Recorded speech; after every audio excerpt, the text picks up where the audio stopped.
to, but when it comes to you and the child, it shouldn't I think a lot of fathers rely heavily on moms to do a lot of the footwork and emotional work when it comes to daughters, and it's because the relating part is tough. It's, it's tough. How can you relate to the opposite sex? This is now your child, so there is this intimacy that's not sexual, but now it has to be nurturing, and it has to be of leadership. You're trying to be strong for your wife and your daughter. So that relating to your daughter has to solely come from you to her. And not to say that the mother of the child doesn't get in the way of that, that may happen. But at the same time, that has to be something that it's like a seed. It's something that you have now, a seed has come out of you, and you have to do the watering. And you can't always, you know, rely or blame, or put the mom in the way of that relationship. And like I said, I know that there's a lot of mothers, again, when you're not married, there are a lot of mothers that are vindictive, there are a lot of mothers that will work against you. But again, we're going to get to the acronym RUN. And the N, N RUN will definitely help with, and should help with, helping fathers and daughters in their relationships. Um, but Will, thank you so much for being here. Did you want to answer the question? How do you talk to your daughter about relationships? Okay, I got two daughters, about to be 20, Okay. and my youngest is about to be 18. One of them identifies as gay, so she Hmm. likes women, but I'm kind of, I don't know, you know what I'm saying? I think she's just trying to prove it to the world that she's gay, but you know, me being a nosy parent, I went through her phone a couple times, years back when she was in high school, and I saw some stuff that I was like, I don't think you identify as this particular thing. Right now, she's just trying to force it to the world. So talking about relationships with her is kind of different. Hmm. Yeah. She goes to college. She's on a girls basketball team up in Indiana. So she really don't have time to do the relationship thing right now. Hmm. So it's kind of different. Like, how would you go about that if Well, your uh, oldest daughter identifies gay? what are the depths of the conversations that you guys have about it? Because you say you went through her phone, but did you guys have any personal conversations about it? And did she know that you went through her phone? Oh yeah, oh yeah. So give me that phone. I'm paying the phone bill. um, the things I saw, she likes boys, but then I think her mom really despised the gay stuff. So it seemed like she's just trying to prove. She gets the urge to prove that to her mom that she likes girls, but it's kind of different. So as far as relationships go, we really don't talk about relationships for real. We just talk about what's going on at the current time. So And you said she's in college? yeah, she's in college, sophomore year. Okay. So it gets a little tougher when girls get older, Mm. because they don't have the imprint of that closeness with their fathers. If you never talked about relationships, it you could talk about everything with girls.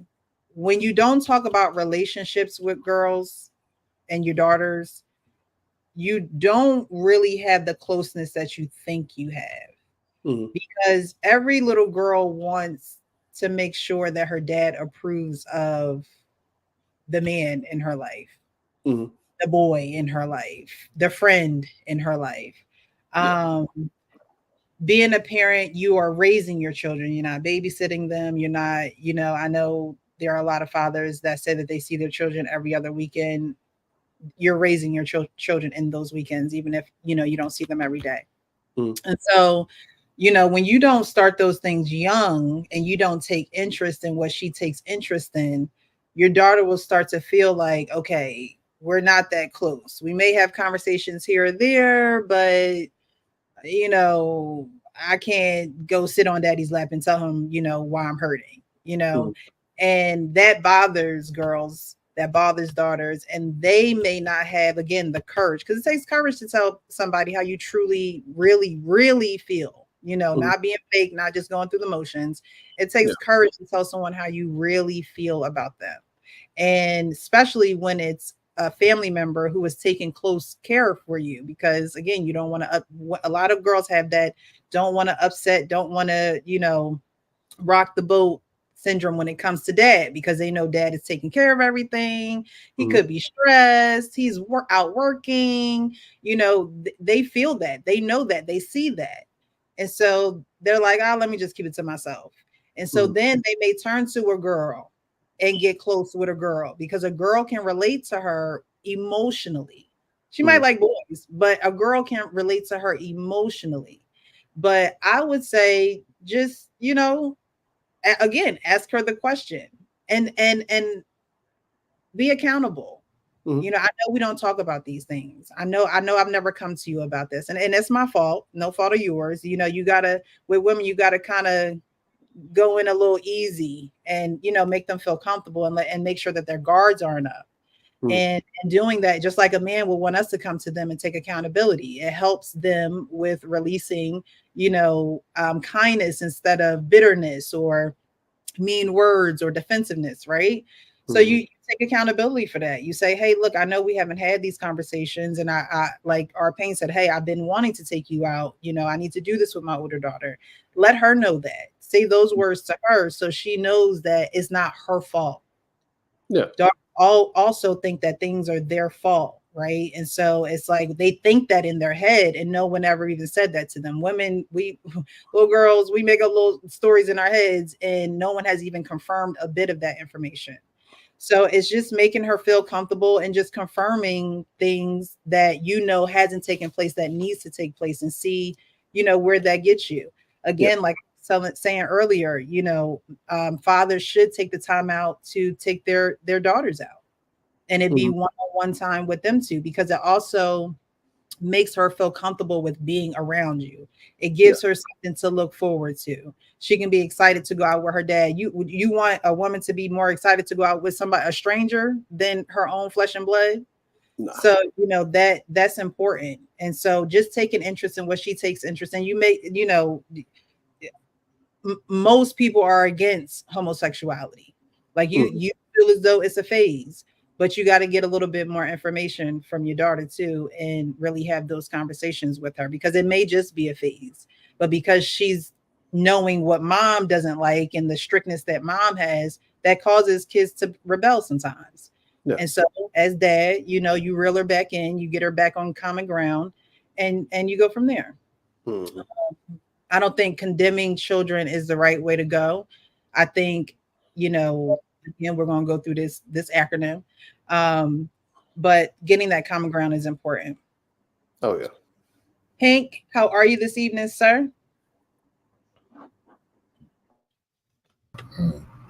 I'm good. How about yourself? Hopefully everybody's well. Doing good, doing All good. right. Excuse me.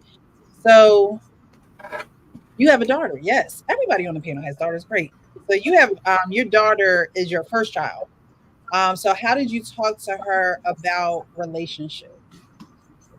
And I don't know if you guys saw the videos. I don't know if you want to see the video again that I showed earlier. I'm gonna put them up here just so you can see the topic.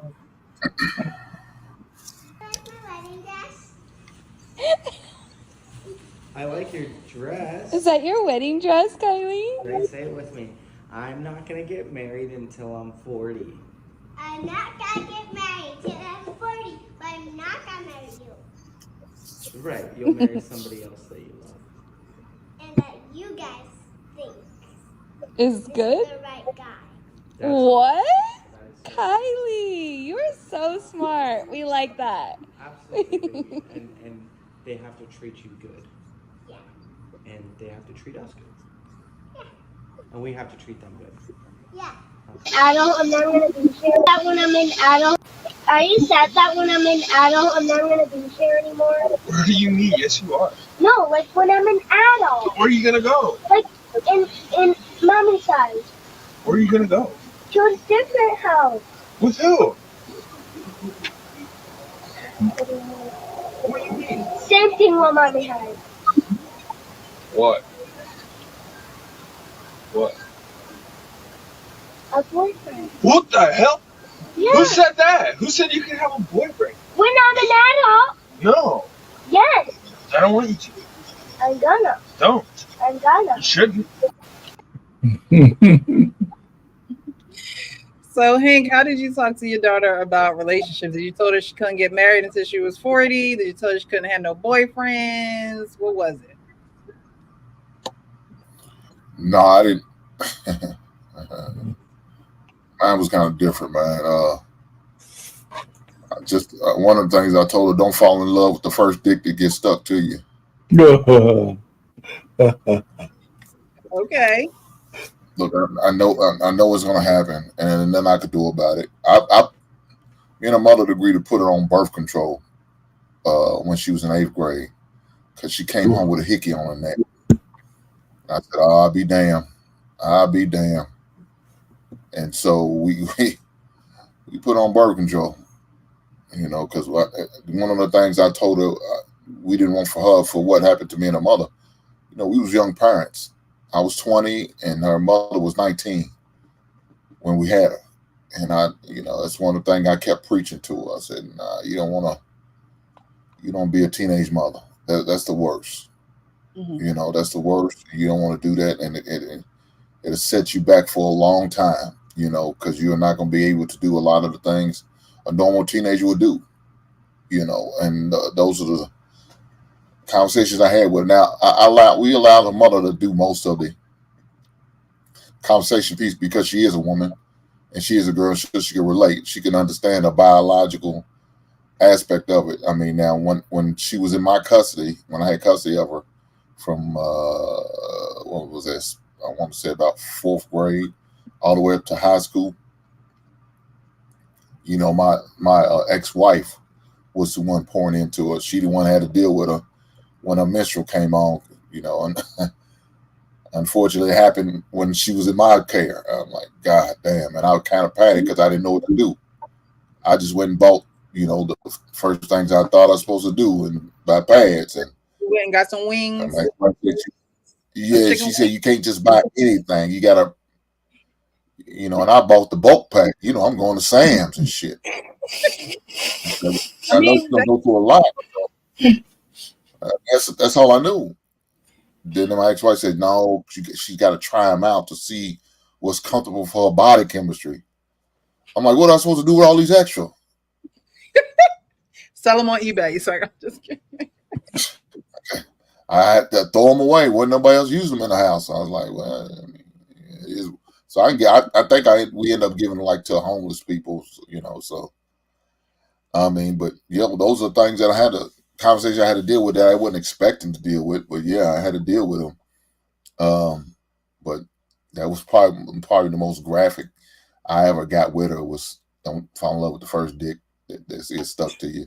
Of course, I had to tell her earlier about the birds and the bees and sexuality because of at the time I was a substitute teacher and I'm watching kids having sex in elementary, and I didn't plan on having to talk that early, but with that scared me. So I'm like, man, I can't.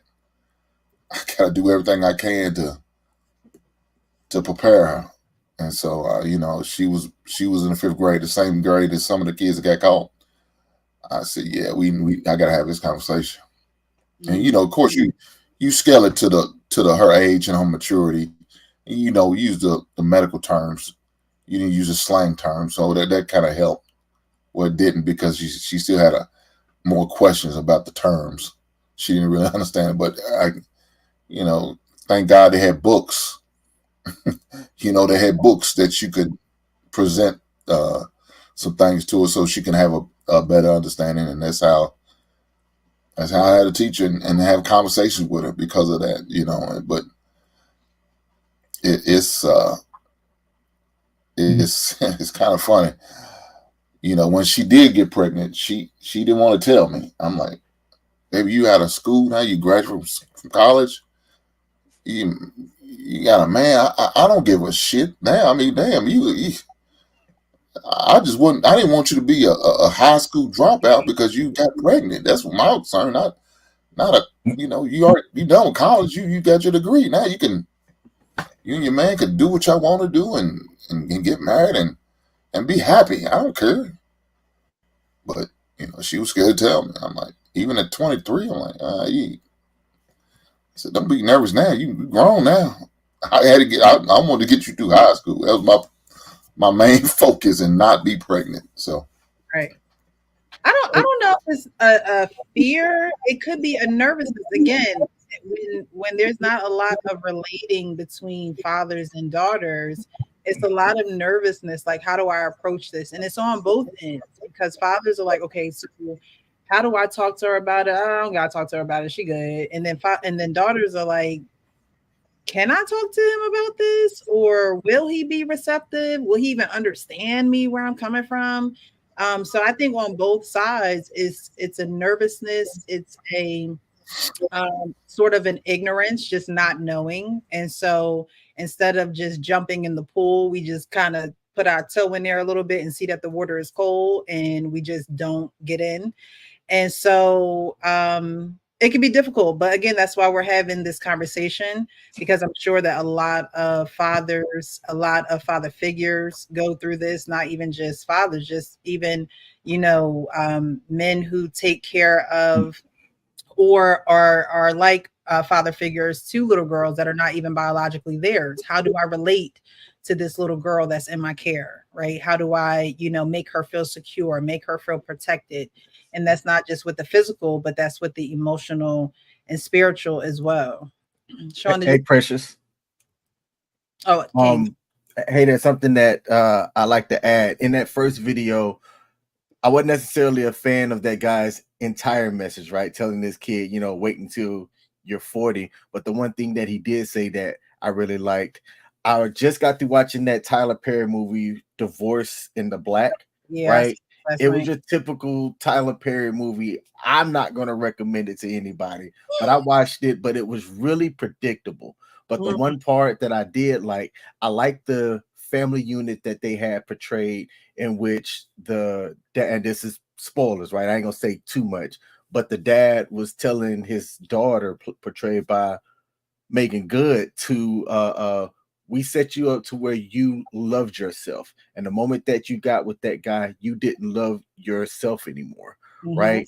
And in that first video, he was saying to his daughter, like a guy that's going to like you and us and everybody else around him. And I thought that was a really dope thing as well. And that's the thing that I tell Castle. I don't necessarily have to. No, actually, I'm going to say it. I would prefer come to me, ask me, hey, Dad, what do you think, to get my approval or not? And if I don't approve, which was something that my mom did for me, she told me not to mess with somebody that ended up in the newspaper for stabbing a guy, and she saw the crazy in her. And I'm glad I listened.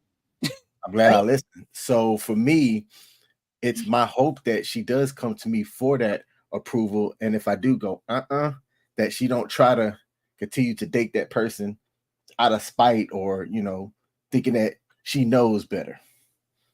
Well, that's the Eve tree. Eve thought when she bit the apple or orange or mango, whatever it was, that she was going to know better, right? And so certain things you do have to go into knowing that your child is going to make their own mistakes. Your child is going to experience things just like we did and we are. And that's something that they said in the movie. They said, hey, you wanted to try and prove us wrong?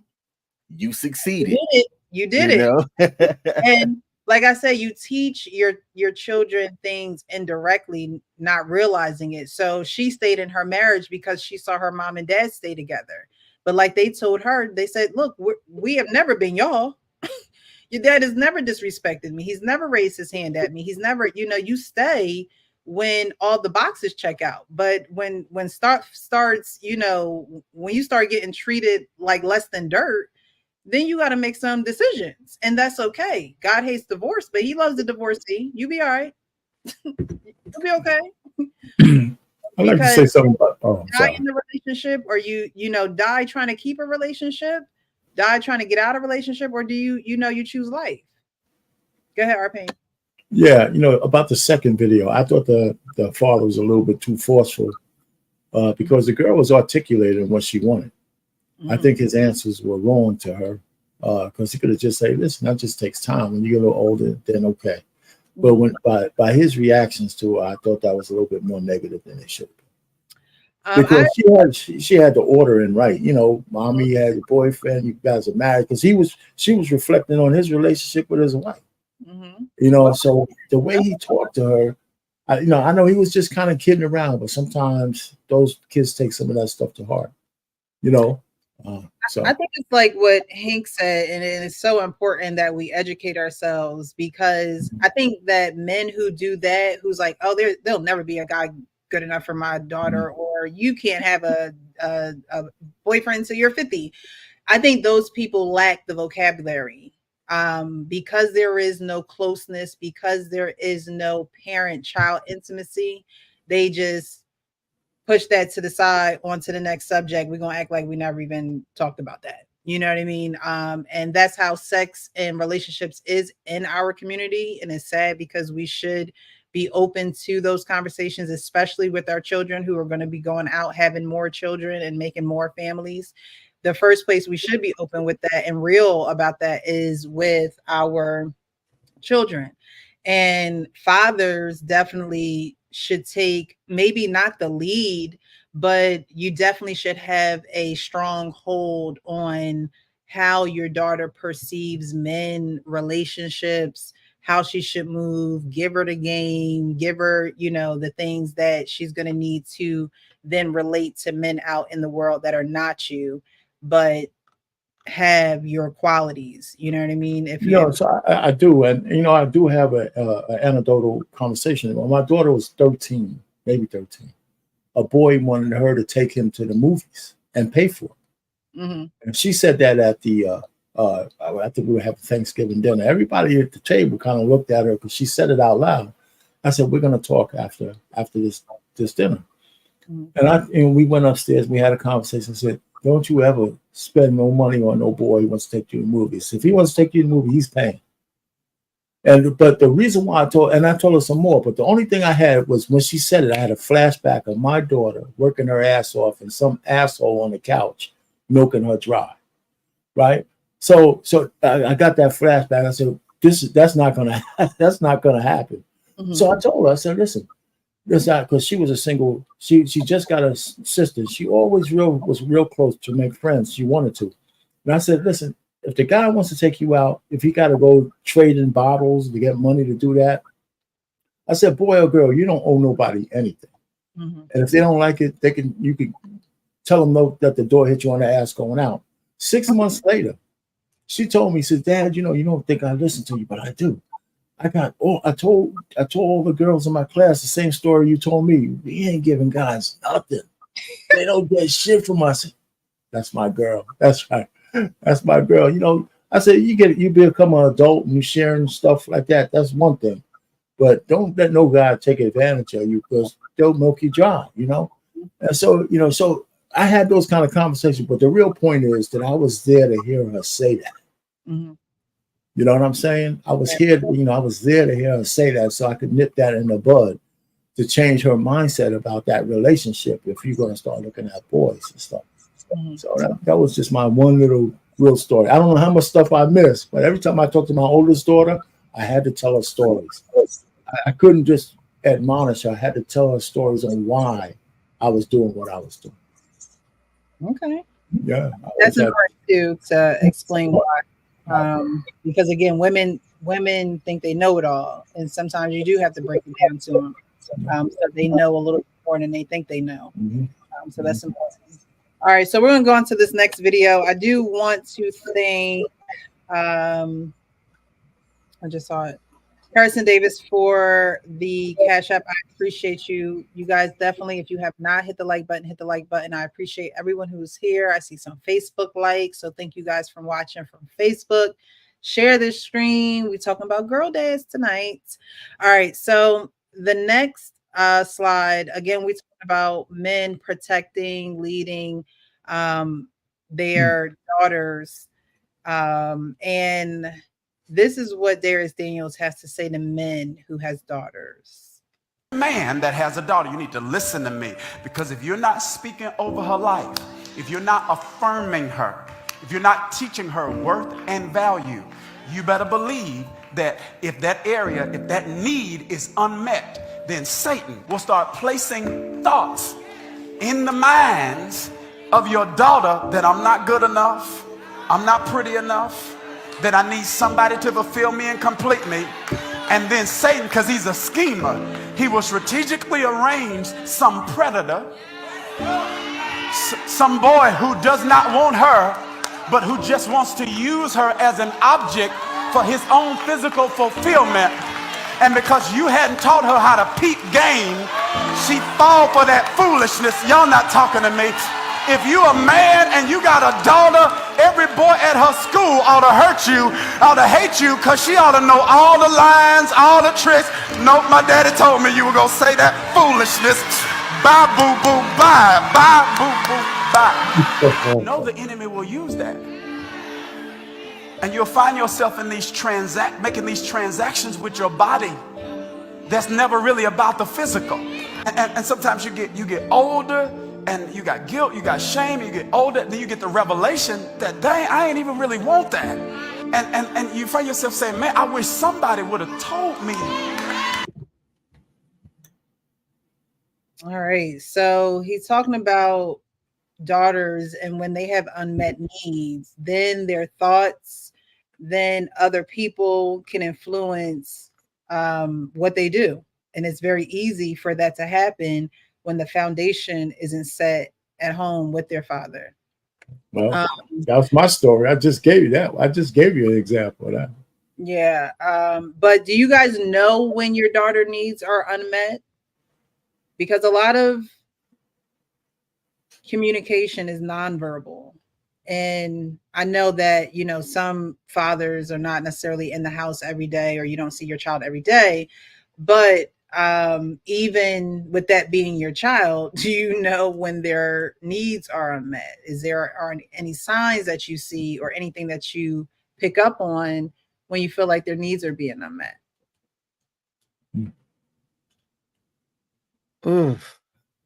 I think that's difficult for me to answer, because I have regular check-ins to where I'm just asking her, hey, like, I have said straight up, is there anything that you need from me, or something that you've communicated that I've dropped the ball on? And I do that once a week, essentially. Well, no, actually once every other week, because I ask her on the weekends that I've got her. Like, now that she's here with me, I don't do it every day, but I have those check-ins with her, and I listen to her feedback. So it gives me the illusion, if anything, that I'm not missing anything, and I don't feel like there's a gap that I'm not catching that needs to be closed. Gotcha. Okay, so you do check-ins, which is really good, because again, that makes her feel comfortable with talking to you, whether you initiate it or she initiates it. So that's good. Anybody else? Do you know when your daughter needs are unmet, or can you tell when her needs are unmet? Well, what I recently found out is that there's a distinction between her needs and her wants that she isn't always clear on, or they aren't always clear on, because I guess I advocated that her wants and her desires are important to where she feels those are her needs. And I had to learn, and I corrected her that you deserve more than you desire. And what it is that she desires is not always like she desires attention. Mm-hmm. She needs intention. Okay, so when she desires attention but needs intention, are you aware of when that happens?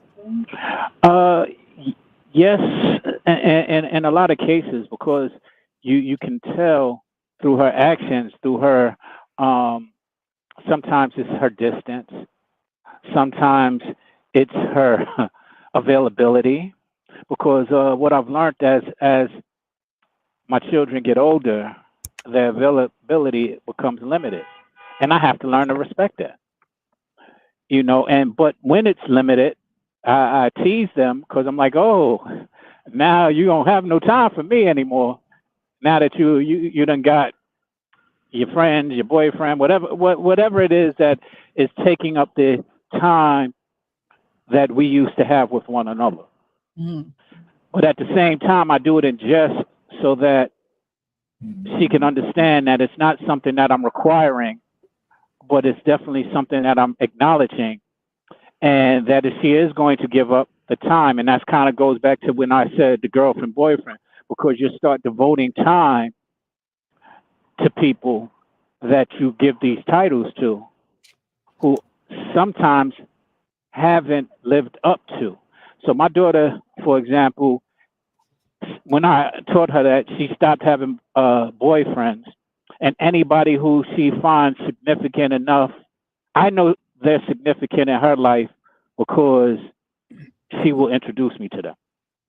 Okay. There's a lot of people who she dates, and I asked her, why didn't I know about that? And she says, well, because they wasn't significant enough. I'm not going to bring anybody to you. You taught me not to bring anybody to you unless there's somebody significant to me.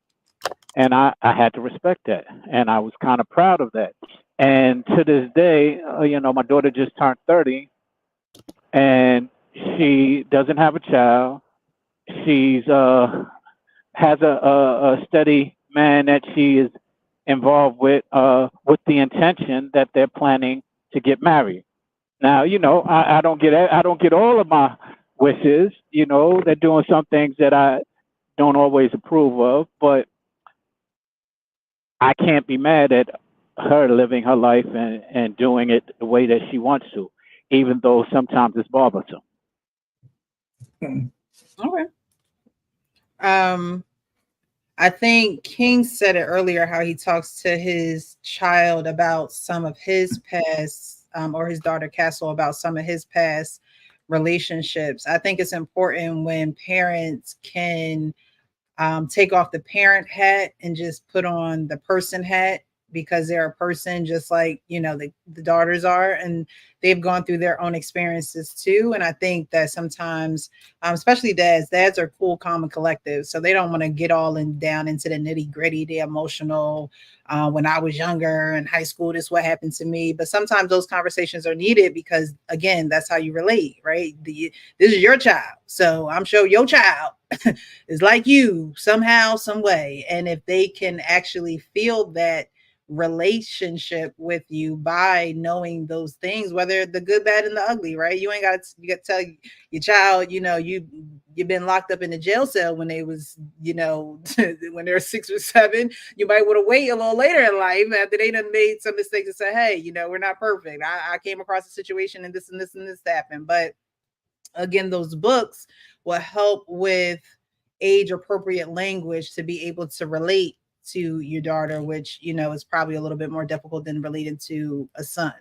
So definitely knowing the needs that are met, again, going back to being direct. Hey, do you need anything?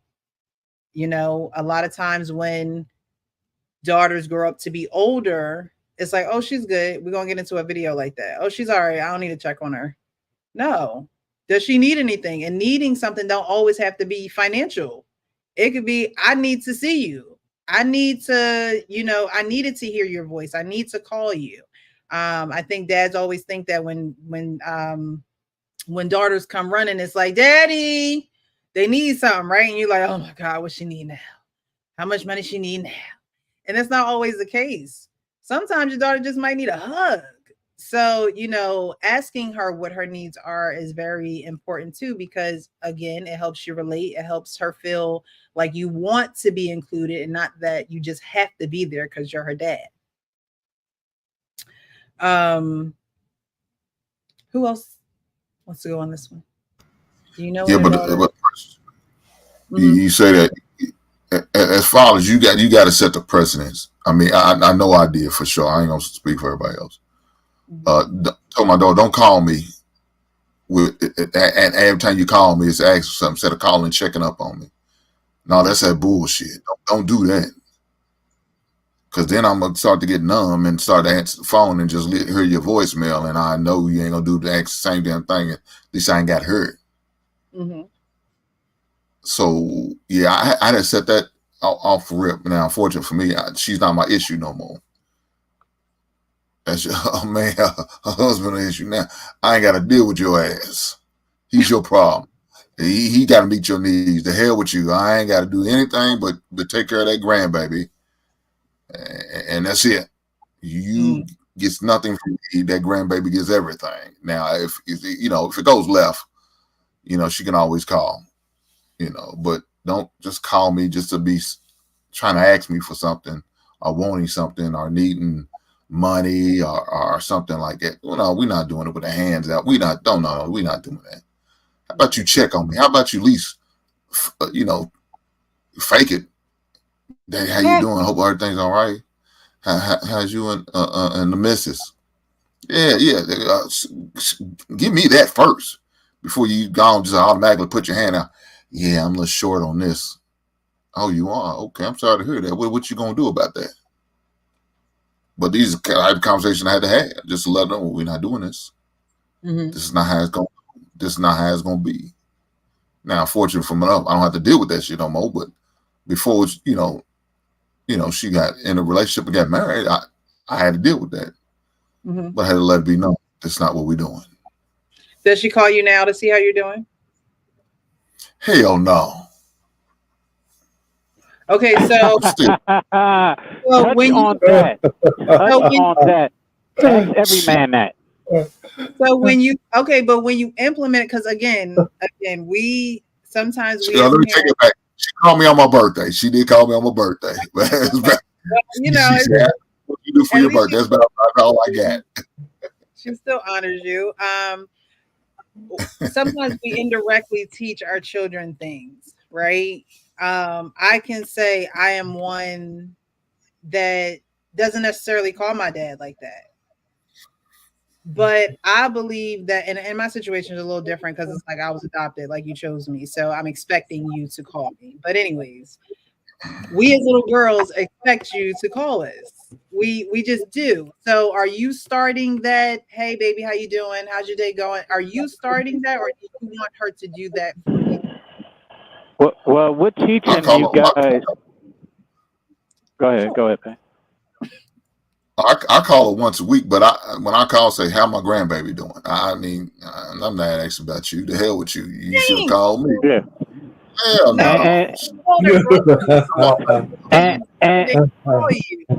Yeah, I agree with Hank. She'll say, I'm doing fine. What how you do? I said, no. I said, I don't care about you. I'm talking about my grandbaby. How's she doing? Yeah, I agree with Hank because we tell you guys things as daughters and you don't want to listen. So then we have to show you. And a lot of times, like you said, like for example, what he just described, she's not calling him except on his birthday. So when he's calling for his grandchildren. And now she's feeling some kind of way. When in fact, he already told her, yo, check up on me. Yo, look out, I might be all right, Ken. And she did not do that. So unfortunately, you know how you said you expecting stuff? We're trying to teach you how to get out of those expectations. Because those expectations leads to coddling. Those expectations leads to fantasy. Those expectations leads to delusion. And these are the topics of today And a lot of that is because we continue to coddle that expectation instead of giving some realistic expectations and know that with the expectation comes responsibility for reciprocation. Well, Yeah. Okay, so men are givers, women are receivers, right? If you give a woman that you are going to do tit for tat, she's going to receive that and give you that back 2 times worse than what you gave it to her. So if you're trying to teach a lesson, I can understand the lesson that you're trying to teach, but at the same time, it shouldn't be in lack of conversation. It shouldn't be in pulling away love. It shouldn't be withholding love because you don't necessarily agree with her not agreeing with you or not listening to something that you say. I think that, again, women have, and it's just the beginning of time, can't change it. Women have that Eve trait. And it takes for men to not give up. Okay, I'm just going to say the acronym, okay, because we run. All right, you want to run to your daughter, which means you want to relate to her, you want to understand her, and you never want to give up on her. Right? So when you are saying, "Oh well, we're going to now show you what we've been trying to teach you," well, that's saying to your daughter, like, "Oh well, now you're going to try and teach me a lesson out of your frustration instead of trying to teach me a lesson out of love." And I'm not saying that you're not doing it out of love, but the way that it would register in a mind as being emotional as, okay, now you're trying to teach me a lesson instead of maybe being patient with me or maybe understanding that I'm not a person and things of that nature. And that's why you're a mom and we're fathers, because we don't always think that way. That's how y'all think, and we're not going to sit there and we're not going to. And a lot of your thoughts are unbalanced and leads to a lot of bigger issues that we already foresee. And the reason why we do some of the things that we do is to eliminate it. It's not about a tit for tat. It's about, we have already explained it to you. We've already told you in love, in everything you're speaking of, but you did not receive that. So therefore, we get it very quickly that we have to change our approach. And then we change our approach, and we will explain to you that we changed our approach once you start getting it. Because like you said, you have that tendency from Eve. Well, we all have the tendency to be rebellious. But we learn consequences to that rebellion. We learn it a lot quicker than y'all do because we get consequences a lot quicker and easier than y'all do. So now we have to start teaching y'all that consequences do come with some of those actions, whether you like it or not. Can I add something to that too, though, real quick? Listen, I hear what you're saying, Precious, and I do agree. With my oldest daughter, we've had this kind of relationship that goes back and forth. I asked her a question one night, and I know she has a phone just like everybody does. She didn't answer me right away, so I penned a text to her, and no matter how you slice that text, even my good intentions, I said if I send it, she's going to take this shit the wrong way. Mm-hmm. I didn't send it. The very next morning, she called me, and the way she talked to me, I was so glad I didn't send a goddamn text. Mm. Right? Because she was, because she told me why she couldn't get back to me, and she wanted to converse after that. And I said, man, I'm so glad I didn't send that text because I know her personality. I know how she would have received it, no matter what my intentions were. Mm-hmm. So yes, I do know where you're coming from. It gets frustrating, maybe. So I check with my wife. I check with her sister. I said, well, did your sister what's the last time you talked to your sister? It's been a couple of weeks. I told my wife, well, when was the last time you talked to, your daughter, blah, blah, blah, our daughter? Oh, we haven't talked in a while. So now I begin not to take it personally. She don't talk to nobody. She don't call nobody. You know what I'm saying? So I'm saying, it ain't me. Yeah, it's not just me. She just doesn't do that. And my youngest daughter is kind of the same way. They care about each other. They love each other. I've never seen them argue ever, right? They each one's beneficiary until they get married, all that kind of stuff. They take care of each other, but they ain't like we don't need to talk to each other. I know where you are, you know where I'm at. And that's how they're like men. But really, you don't take offense to it because you've learned your daughter's personality. I think sometimes the frustration can come in with not knowing how to relate or not knowing your daughters enough to know that, okay, I can't take this personal. She don't call nobody. Like, she's not reaching out to nobody, so I can't take this personal. And in that case, it's not it's not to say, okay, you haven't talked to your daughter today. It's okay, we'll talk when we talk, but at least the relationship. It's not an ignorance, there where it's just like, oh, I'm gonna take it. Well, she should be calling me, and it's like, well, let's analyze what's going on here. Who is the person that she is? Is she doing this out of spite? Is she doing this because she doesn't want to talk to me? Is she doing this because it is a part of her presence? Maybe she's not a phone person. Maybe she'd rather text, or maybe she'd rather see me face to face, or maybe she makes time for family and puts them in this bubble and work in this bubble. So it could be a lot of things with your daughter. So, but knowing that definitely helps, because again, you withheld from sending that text message, which could have caused, could have opened a can of worms, and you may not have spoken to your daughter in a week or two, behind that text message. So it's good to have that type of awareness and self-control when it comes to parenting. Will, did you go on this, or I think everybody else went? Yeah, I mean, I agree with King with the checking in and stuff. That's what I do to my two daughters. I'll just call at random times. They can be 1 o'clock in the morning, 3 o'clock in the afternoon. I just check in and we'll just chat. You know what I'm saying? So, especially my oldest, because she plays nationally. Like, she plays on ESPN sometimes. So she has a bad game, and the announcers making fun of her and stuff. So I'll call and check in on her, stuff like that. So, yeah. I agree with you. Who is she? You wanted the name drop now? I mean, jeez. Who is this basketball? You got your same last name, I would imagine. So she would give you a run for your money, Precious. I know, right? Because shoot, I be hands on my knees, like, try to breathe, okay? I ain't gonna lie to you. I'm a little out of shape, but just a little bit. Kenny, thank you so much for being here. How are you this evening? I'm good. Good evening, panel. How y'all doing? All right. Hey, what's up, Kenny? I'm so late. I think Grown Men Talking, piece of the panel in chat. Thank you so much for that super chat. Thank you. All right, so we're gonna go on to the next topic here, because we were talking about communicating. We were talking about Hank was saying, hey, I ain't calling you, where my grandchild at? Just talking about communicating, but I wanted to show a visual demonstration on how it feels for women who don't talk to their fathers. Actually, before I play that, I'm just going to read some of these comments.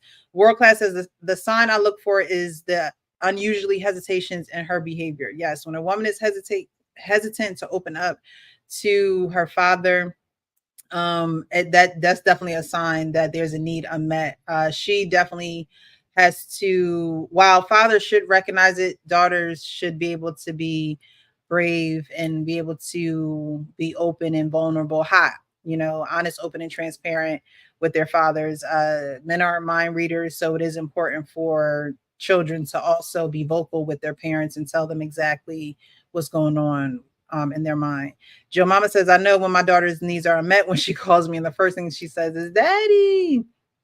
Byron says, my daughter told me that she picked her husband based on watching how I treated her mother. It's crazy how me and my son-in-law have a lot in common, and we have a great relationship. So she saw, she had a great example growing up, and she said, look, this is what I want for my life. And she followed suit. So shout out to her, and shout out to the father-in-law. My dad used to call me every week before he died with opening, how was the flyest daughter in the DFW? I lit up, blushed every time I heard that from Daddy. Yeah, certain things coming from your dad can definitely hit a lot different coming from anyone else. Let's see here. All right, so we're gonna get into this video. Oh, I don't see you physically like we doing now. I'm strolling through Instagram and then I see a picture of you. I'm like, oh, okay, she doing all right. I don't even have to communicate with her. I'm your daughter. need you as a dad. We can talk about money, we can talk about child support, we can talk about all the things that are unimportant to me. I don't care. Like, do you not understand it? And you know, dads of girls, you have to hear this. You got to pursue that little girl. You got to pursue her when she's a toddler. You got to pursue her when she's a preteen. You got to pursue her when she hits those teenage years. You got to pursue her when she's dating boys or when she's breaking up with boys. You got to pursue her when she's meeting that special someone. You got to pursue her when she's getting older and she's having babies of her own. You don't ever stop pursuing her. You don't ever stop. And I think, probably when I think about it, it's probably one of the biggest flaws of fathers of girls is they stop pursuing or they don't pursue because they don't get the reaction that they're looking for. Because pursuing a little girl as a father, the success of that pursuing is not contingent on how they respond to you, you know? Because you could pursue and pursue and you don't get anything out of it. They act annoyed or they act not interested. But the success of the pursuing is in the action itself, not the result that you're getting from them. We have to remember that. So we pursue again and again and again, knowing that it's the effort of the action that merits the result of success, not how they respond to you. So we were just talking about that, right, Sean? We were talking about, you know, they're not responding the way that I would like them to. And so, you know, now I have to teach them the error of their ways, per se, for lack of better words. But pursuing your daughter is not about the result that you're going to get. It's about the action that you actually put in it and the pride you take in being a father. I heard him, Mhm. and I'm sorry to interrupt you, but I did hear him, and it doesn't change the perspective that I'm speaking to, because I'm not saying that I don't pursue. I actually do. But at the same time, I continue to let them know, stop taking time for granted, because that's what they're doing. And they continuously do that through that pursuit, as if they're going to have an opportunity to be pursued all their lives. And I bring it very clear and I emphasize, stop taking time for granted. Don't take time for granted, whether it's because you're not only going to do, if you're doing that with me as your father, I feel for your husband. You just cannot, you have to have that consideration. Because they're going to consider you. That pursuit is the consideration that they're displaying. But at the same time, you want them to understand why it's important. And the point that I'm saying is that a lot of times women take things for granted. I won't say women, people take things for granted. And that's one of the things that I emphasize with my daughter, especially because often, I'll get to it. I think, I'm going to get around to it, is the attitude that is taken. And I correct that immediately when I see it. Like, nah. So when you say they take time for granted, what exactly are you meaning? Are they not doing things in a timely fashion that you would want them to do? Like, what do you mean? Give an example. No, meaning they're not doing things, period. They're putting it off. Like you're going to have the chance to speak to your father all your life. Like tomorrow is going to be given to you and you're going to have the opportunity. Well, I'll speak to him tomorrow. And I bring it to her attention, or my daughter's attention, if in fact tomorrow I'm not available because God forbid something happened to me. What are you going to think, or how are you going to feel? Are you going to still stand on this principle of I'll get to it when I want to get to it? Okay. So how often do you talk to your daughter, Sean? I reach out to my daughter very often. I talk to let me I'm finished. I talk to her as much as she picks up. Okay, Now, so how do you quantify that? Is it once a week? Is it once a month? Is it no. It depends. Depends on which daughter we're talking about, and depending on so I used to do it at least once a week, But what I wound up understanding is that, as I shared earlier, their lives are going in directions where they have other responsibilities, such as relationships and things of that nature, work, whatever their responsibilities are. So I give grace to that. But what I don't give grace to is when, in fact, there's no, I guess when there's no, like if I don't hear from them, if I reach out maybe 3 or 4 times and I don't hear, and this is specific to one of my daughters, and I don't hear back from her, I'm like, oh, okay.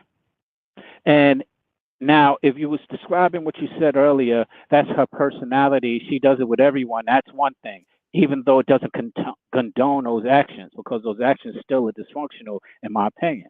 But the point is that if she doesn't do it to everyone, and that's what I ask her, I say, hey, how are you? When I do speak with her, and I'm like, okay, I know I was busy, this, that, and another. That's always the excuse. I was busy, and I'm like, okay, I understand busyness. I'm busy as well. I reach out to you, and I'm reaching out just to make sure that you're okay. Mm-hmm. Now, sometimes I've done this. If you're going to talk about spiteful, it wasn't spiteful, but I was like, man, I just got out the hospital.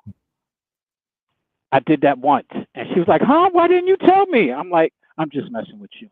But see, but I'm messing with you specifically because you would not have known that.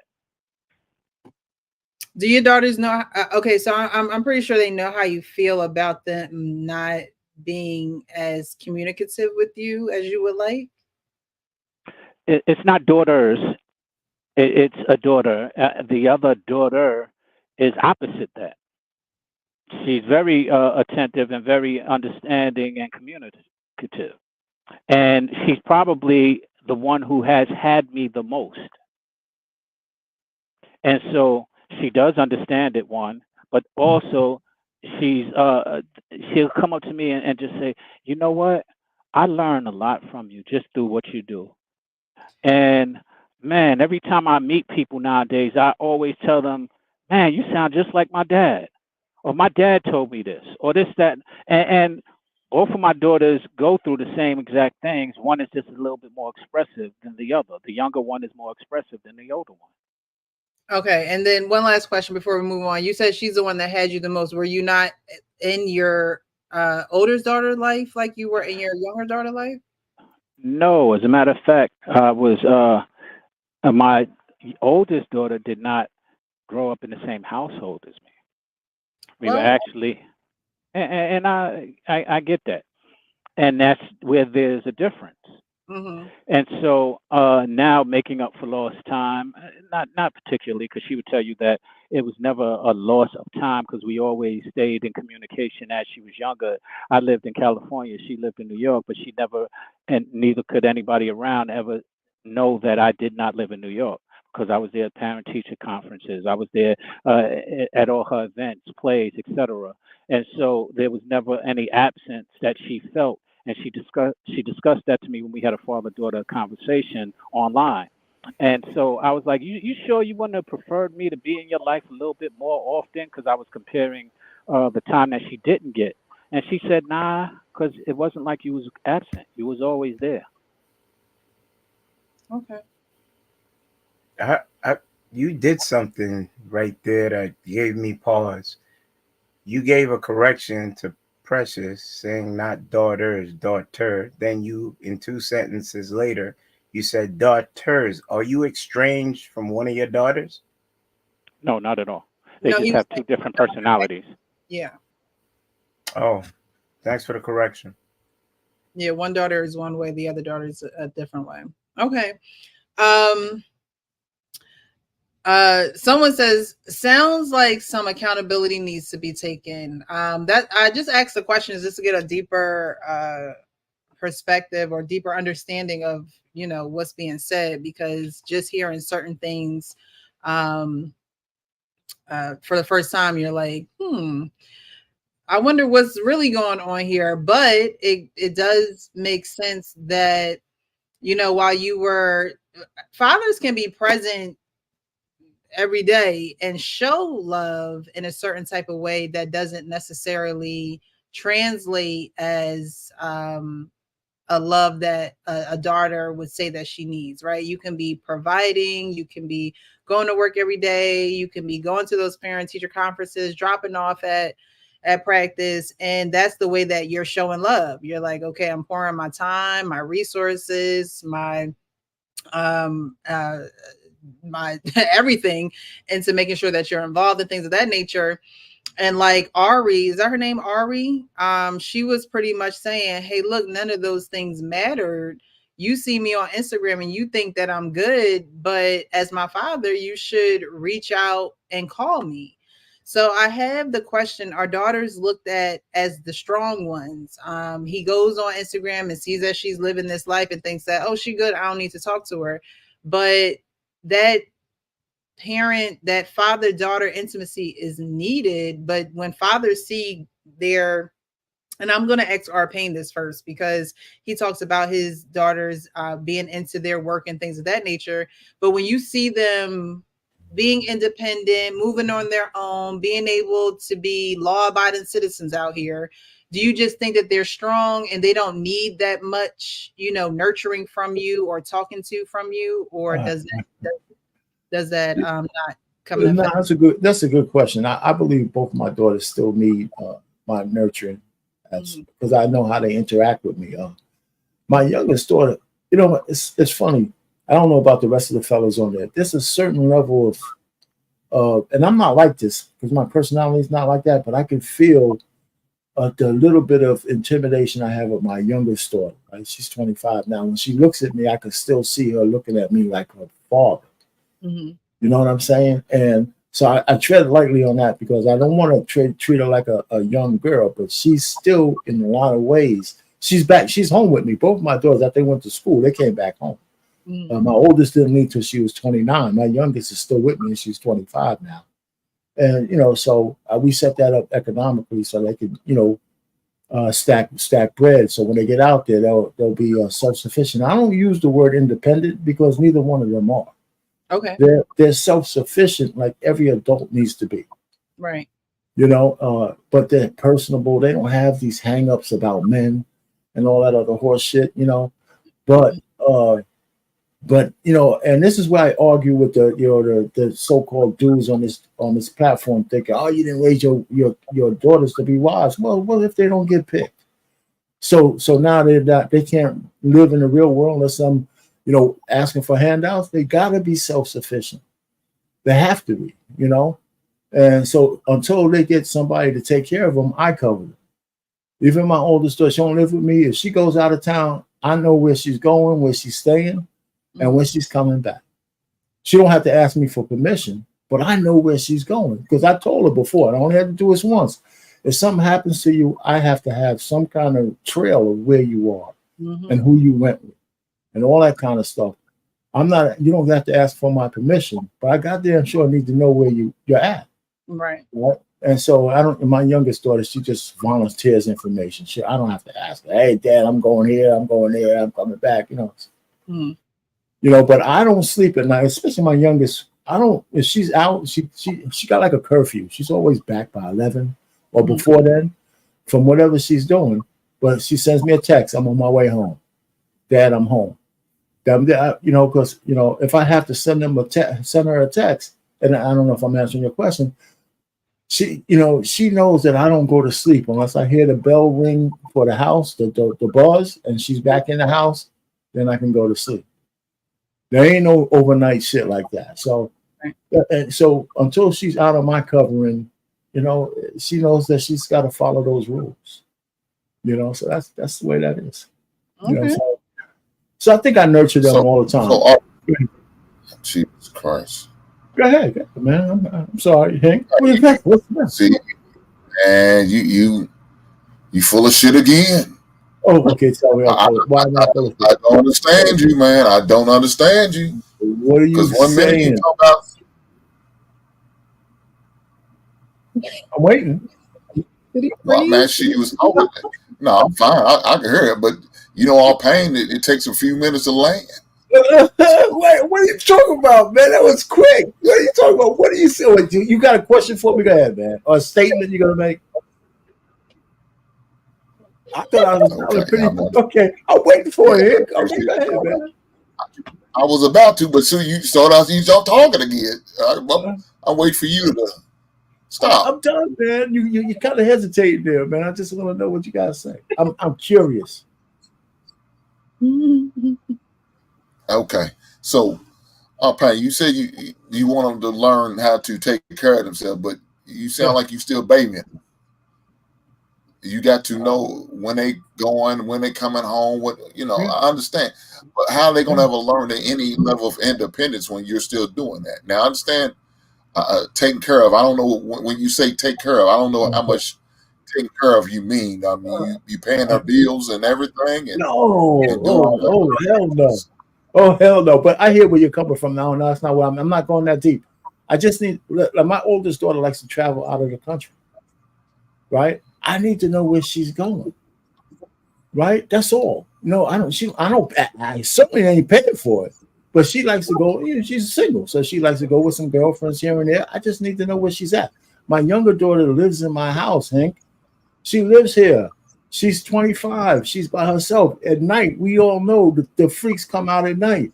If she's out of the house, I'm going to know about it. If you had your daughter still with you in your house, you would know when she would come and go. That's it.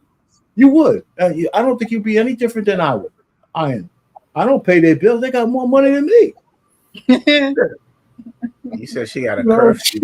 Your daughter's 25, Payne. She has a curfew for real? She got yes. Hell yeah, she's a single woman. She ain't going out there just going buck wild at night. What are you talking about? Does your oldest daughter live with you too? Okay, so I'm supposed to tell. If I came on this panel, see, this is how disingenuous you brothers are. I'm gonna shut up after this. If I said on this panel, my 25-year-old girl comes in at 6 o'clock in the morning every night, you'll say you're a fucked up dad, man. What's she out there freaking with the guys, the 304s on the corner? What are you talking about? You see how much butter you had to put on that roll? There ain't no butter on the roll. You guys can't have it both ways. My daughters, when they're under my roof, they got rules, buddy. They got rules. I mean, what's the matter with you guys? I'm serious. About curfew. I don't know about you, Will. Your daughter's in school, right? When my daughter's in school, I didn't call them every night. What you doing? What you doing? I didn't do that. But once they came back in my house, the rules are still mine. Yeah. Does your oldest daughter live with you? No, she moved out at 29 and she couldn't wait to get the hell out of here. I know why, because look what you're doing, dictator. But you know what? It wasn't no friction. She wanted to be on her own, and then So what? So you missing my point. Her everyday, the daughter who's out of my house, her everyday interactions I don't know about. But when she says she's going to take a trip to another country, I want to know where you're going. I want to know when you're coming back. I need to have the trail. How many kids who leave this country disappear? Nobody knows where they are. What's the matter with you guys? It's just me being their father, man. I take a screenshot of that flight information. I do the same thing with my parents. I take the. I agree. His house, his rules. So but my oldest daughter don't live with her, so he ain't got nothing to do with that. But international travel. My daughter goes out of the country. I want to know where she's going. I don't see how that's crazy. Yeah, that's important. So who said? Wait. Who said it was crazy? Hey, let me say this. Well, you guys giving me shit about it. What are you talking about? Okay, go ahead. Hey, what are you saying? Damn, I thought you said you were gonna end it a minute ago, but you still going. So what if she just let her friends know and her sister know? Why does she gotta let you know? Okay, because until she's married, I'm the man who's covering her. Then why she even leave the nest then? You're going to extreme. She's free to do what she wants, but until she's married, or I die, I'm the man who's covering. So she's not free to do what she wants. It's She conditional. is free to do what she wants. She ain't asking for my permission. Right. I do the same thing with my parents. If I'm going out of town, I gotta get in a flight, and there's God knows what could happen to me. I would want my parents to know where I'm at so they can find me. Precious, it's a different dynamic. You're the No, it's child, not. but you're showing concern for your parents. Now switch the dynamic back on. Okay, you're under my covering. I'm gonna ask you a question and see if you're honest. Pain, your 25-year-old that lives with you. Have you ever went in her room and looked around for stuff? No. At all? Never once? Never. He's lying his ass off. He in there. Are you kidding? You guys are tripping, Brother, man. open that. No. You got tired of answering the Listen, you're gonna either believe me or you're not. But I never. Listen, I never ever have done that. Never. I gotta take your word for it. No, why would I do? I don't see Are we, you guys. are we just giving Payne a hard time because he's because Payne, you ain't saying nothing that's foreign. Now, first of all, Payne is contradicting himself because he's sitting there earlier talking about he didn't want these little boys to be using his daughter, but he's okay for the daughter to use the boys. No, I didn't say that. I That's said exactly what you're saying. I'm paying my daughter to use the boys. Nobody said paid your daughter to use no boys. Yes. Wait, I said if the boys want to take you out, they gotta pay. I was listening. If the boys want to take you out, they gotta pay. Hold on. So you were expecting these boys to do traditional things, but the daughter's got to do traditional things for the boy, right? No, let me tell you something, Hank. You know, I hear what you're trying to say. My daughter was 13 years old. If she says if a boy came to show to her, I want you to take me out and spend the money I give to her to give to him, that's a no-go. All the money she had, I gave to her. So, and listen, I told you missed part of the story. The flashback is when men let their daughters pay for guys young, the only flashback I had was my daughter working her ass off and some loser on the couch sucking her dry. That's the horror story that she fed me in my head. Because if I thought that was okay, that shit could be a reality. And one thing I know about my daughter, there ain't gonna be no shiftless nigga on her couch while she's working. I can tell you that right now. So your perception, I can tell you that right now because of her dear old dad. So you made your perception real. You made your perception of how you see young men real. That you think that the ones that are around your daughter there's will no be shiftless dudes sitting on the couch and sucking them dry. Are you kidding me? There's a whole bunch of vampire males out there. That shit ain't going for my kids. No. I mean, are you trying to tell me? And what makes you think our kids have this narrow worldview? We speak in levels. It's not black or white, 1 or 0. They know I'm not talking about all dudes. Come on. Well, the way you okay. I mean, see, this is maybe you can get that because we're all tainted by these panels. When I talk to my girls, we talk in different variations and shades, so they understand where I'm coming from. They're very comfortable with me caring about where they are. Nobody said nothing about. I'm letting you know because you guys are coming up with this kind of, I hear you. Maybe it's because of the way I explain it, but I don't know what kind of, you have a daughter, Kenny? No, that's why I was going to be a tread lightly with this because I have to be. I'm not asking you because I'm saying I know you do. I got a question. Well, she's married now. What is the plan for her? Because you said, what if she never gets married? So are you going to forever take her to the devil? Listen, my oldest daughter and my youngest, now that they're adults, their plan, my plan is no longer their plan. It's my hope and prayer for them that they find somebody to cover them. They're not under my plan anymore, except my young one who's here until she leaves. So my oldest daughter is not under my plan. I want her to get married, but I can't get married for her, man. Why I can't do that. So I'm not worried about that. You're not answering my question. You said, what's my plan? What are you talking about? Didn't you just ask me what my plan is? Okay. What is your plan for her if she doesn't get married? Because you said you're going to cover her until she finds a husband. And so what if she doesn't? That's what. Listen, I said either until she finds a husband or I die, right? The point is, I don't have my plan. I told her if she doesn't get married, right? If she doesn't get married, that's not on me. I don't take that personally. That's her. If she doesn't get married, I don't have a plan for when she doesn't marry. But I did tell her the consequences of being an older woman without anybody in her life. And she either has to take that to heart or doesn't. There's nothing else I can do but educate her that the way she's thinking now, or even if she's not thinking that way, the way she feels about her life now ain't going to be the same at 45 when her biological clock starts to shut off. I told that to my youngest daughter. That's the most I can do. I can't get married for either one of them. They got to do that. So we have those conversations, and I don't admonish them. I don't tell them they're wrong. I don't tell them they're stupid. I just say, listen, you have a biological imperative that you have to fulfill, and even if you don't think you want children at 25 or whatever, that might not be the same thought at 40. We have plenty of receipts all over the neighborhood, all over the internet that shows that women get to that age, they start thinking differently when that door is closing. Right? So what you got to do is be aware. And that's all I do. And then we stop talking about it. Okay. So Payne, are you concerned that your daughter is intentionally maybe not looking to do that because her hands are not forced? How are you going to force their hand? And you tell me, I'm asking you a question. How should I force her hand? How would I force her hand? By taking that safety net away. By having an exit plan for her.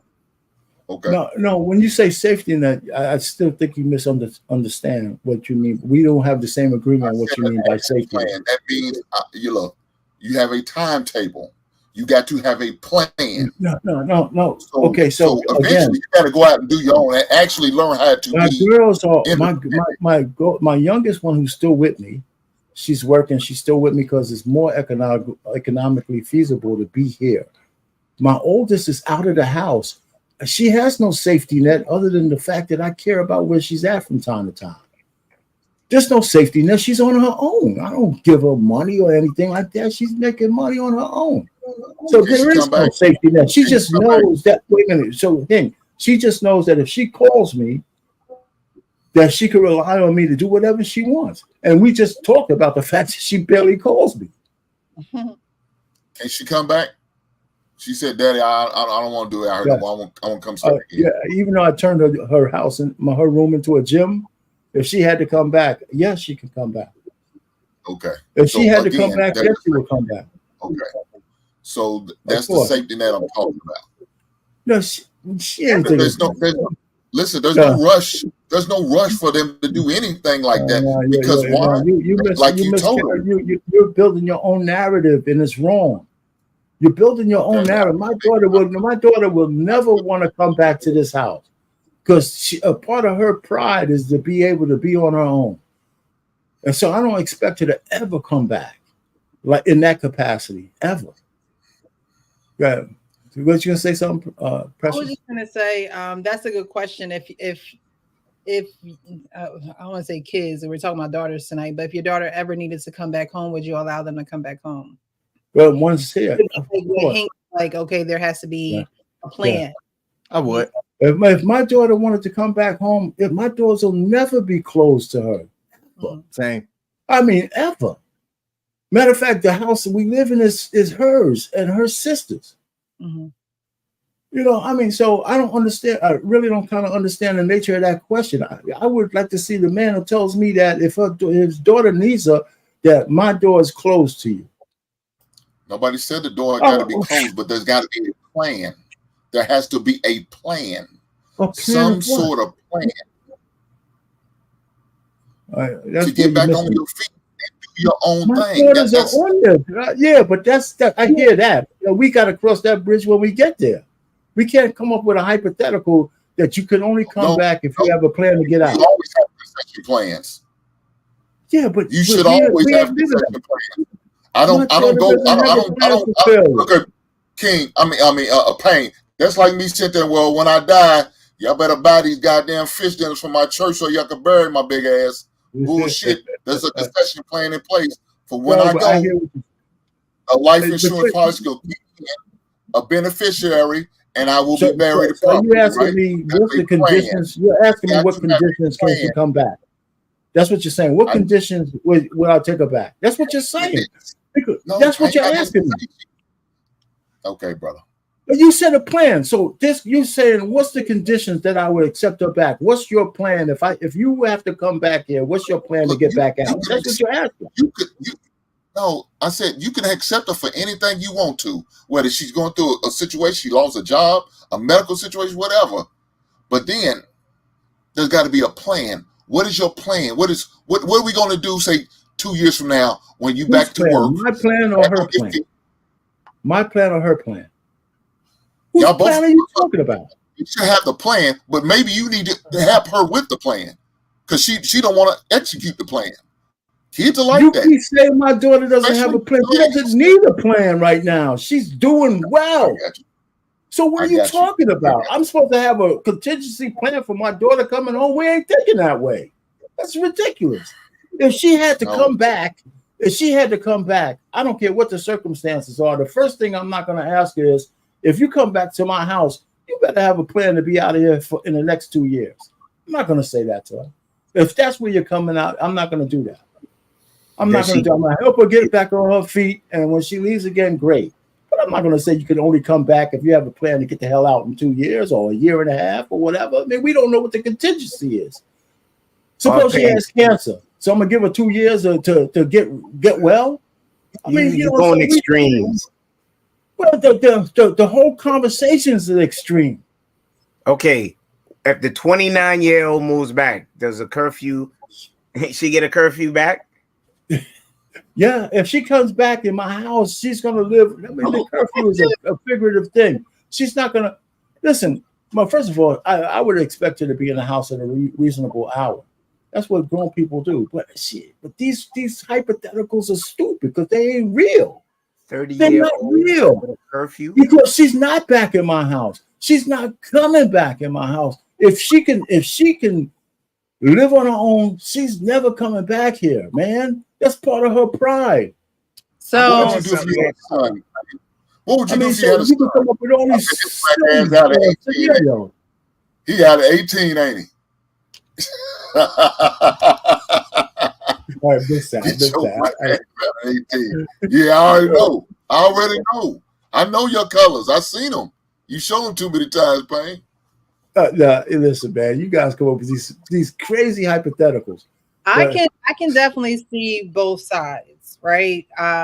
Because I remember being in my 20s and my parents was like, all right, you got to be in the house at such and such time. And there was just I was in college and I'm like, all right, well, all my other friends are staying out to this time. Why can't I? Blah, blah, blah, blah, blah. So I sound like, our Payne's oldest daughter. It's like, okay, well, let me get my own place, make my own money, pay my own bills, go and come as I please. Now, if I see our Payne, where I don't relate is I don't know if I could go back home and my parents would just be like, all right, you could just chill out whenever, whenever you feel like leaving or whenever, I don't know if I think it would be more of a Hank and Kenny type of thing where it's just like, all right, well, and if I can even go back, home's is supposed to be home. You should be able to go back home. That's your home. That's your home. That's your family. But that's a circumstantial thing, though, isn't it, Precious? If she comes back home just because she wants to be lazy, that's one thing. Well, but if she comes back home, I mean, but it makes a difference, doesn't it? Happens, life start lifing. I think that your children should be able to go back to their home. I don't. They may have homes of their own, but again, life may be lifing. But home should always be home. If a child does not feel like home is not home, then they don't feel like you like them. Because why can't I come home? Why can't I come home? Get to the point you talked about, Precious. If she comes home, there should be a plan for her to get out. But it doesn't that depend on the circumstances on why she's coming back? It definitely should. I think, okay, so this is what it is, Payne. you're looking at it as a father that's like, these are my children, these are going to always be my children, I'm gonna always love my children. If they need to come back home, they can come back home because I'm not going to turn them away. They're my children. And Right. Hanky's like, okay, these are my children, but at the same time, these some grown-ass kids, and so I'm gonna still need because I know in the household that I grew up in, it's like, I know my dad liked his alone time. He liked his, his privacy. He liked, Yeah. you know what I mean? So us coming back home is going to interrupt all of that. And that's how he may see it. But other people may see it like, hey, you're my child. If you need to come back home, here go the key. Just, don't do nothing crazy. But, so Yeah, I but see both sides of it. But yeah, but it's not both sides because it depends on what they're coming home for. If she's coming home because she lost a job and she'll have a timetable to get another one. But if she comes home because of some infirmity or something that she can't take care of herself, I'm not going to say, you got to get well, I'm going to kick you out in 2 years. I mean, it depends on what she's coming home for. right. I agree with that. Because I didn't say she wouldn't have a plan, but if she's coming home for a frivolous reason, I'm going to let her back in. Of course, she's going to have a plan for her to get back on her feet. But Right. And why are we going there? She wouldn't do that. She wouldn't just come home just to come home. It would have to be something dire. Yeah, exactly. She's not going to come back to my house unless there's dire circumstances. Right. Because I know my daughter. I know my oldest daughter. She's not coming back here, man. She's not. There's got to be something real serious for her to want to come back under her father's cover in that way. If she had to, she knows where you stand on that, is what you're saying, right? Yeah, No. exactly. Okay.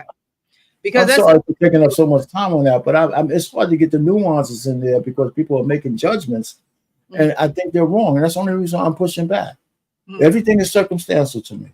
Is it judgments or us asking questions? No, it's judgments because you're making statements. You're not asking questions. You're making statements. Sure, Yes, I am sure. Question mark. Payne, I asked you nothing but questions. That's all I asked you questions. And some of them you answer, some of them you didn't.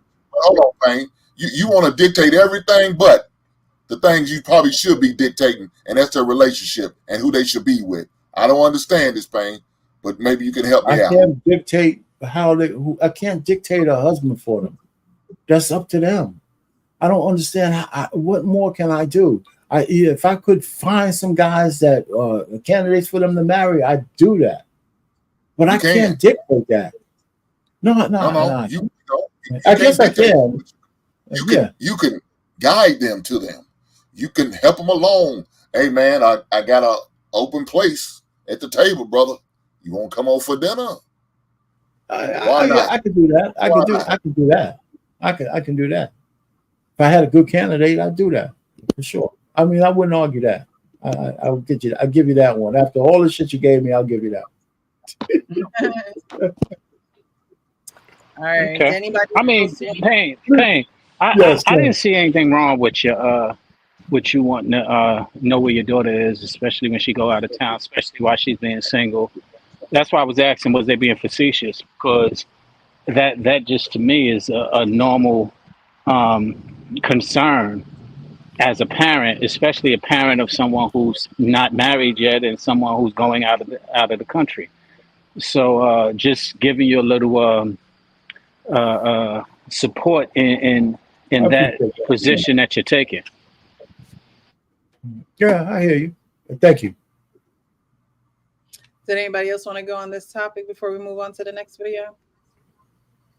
Our daughters looked at as the strong ones. In that video, again, Ari was talking about, or her dad was saying how, he sees her on Instagram and he sees that she's doing good, so he doesn't have to verbally communicate with her. And she's like, but you're my dad.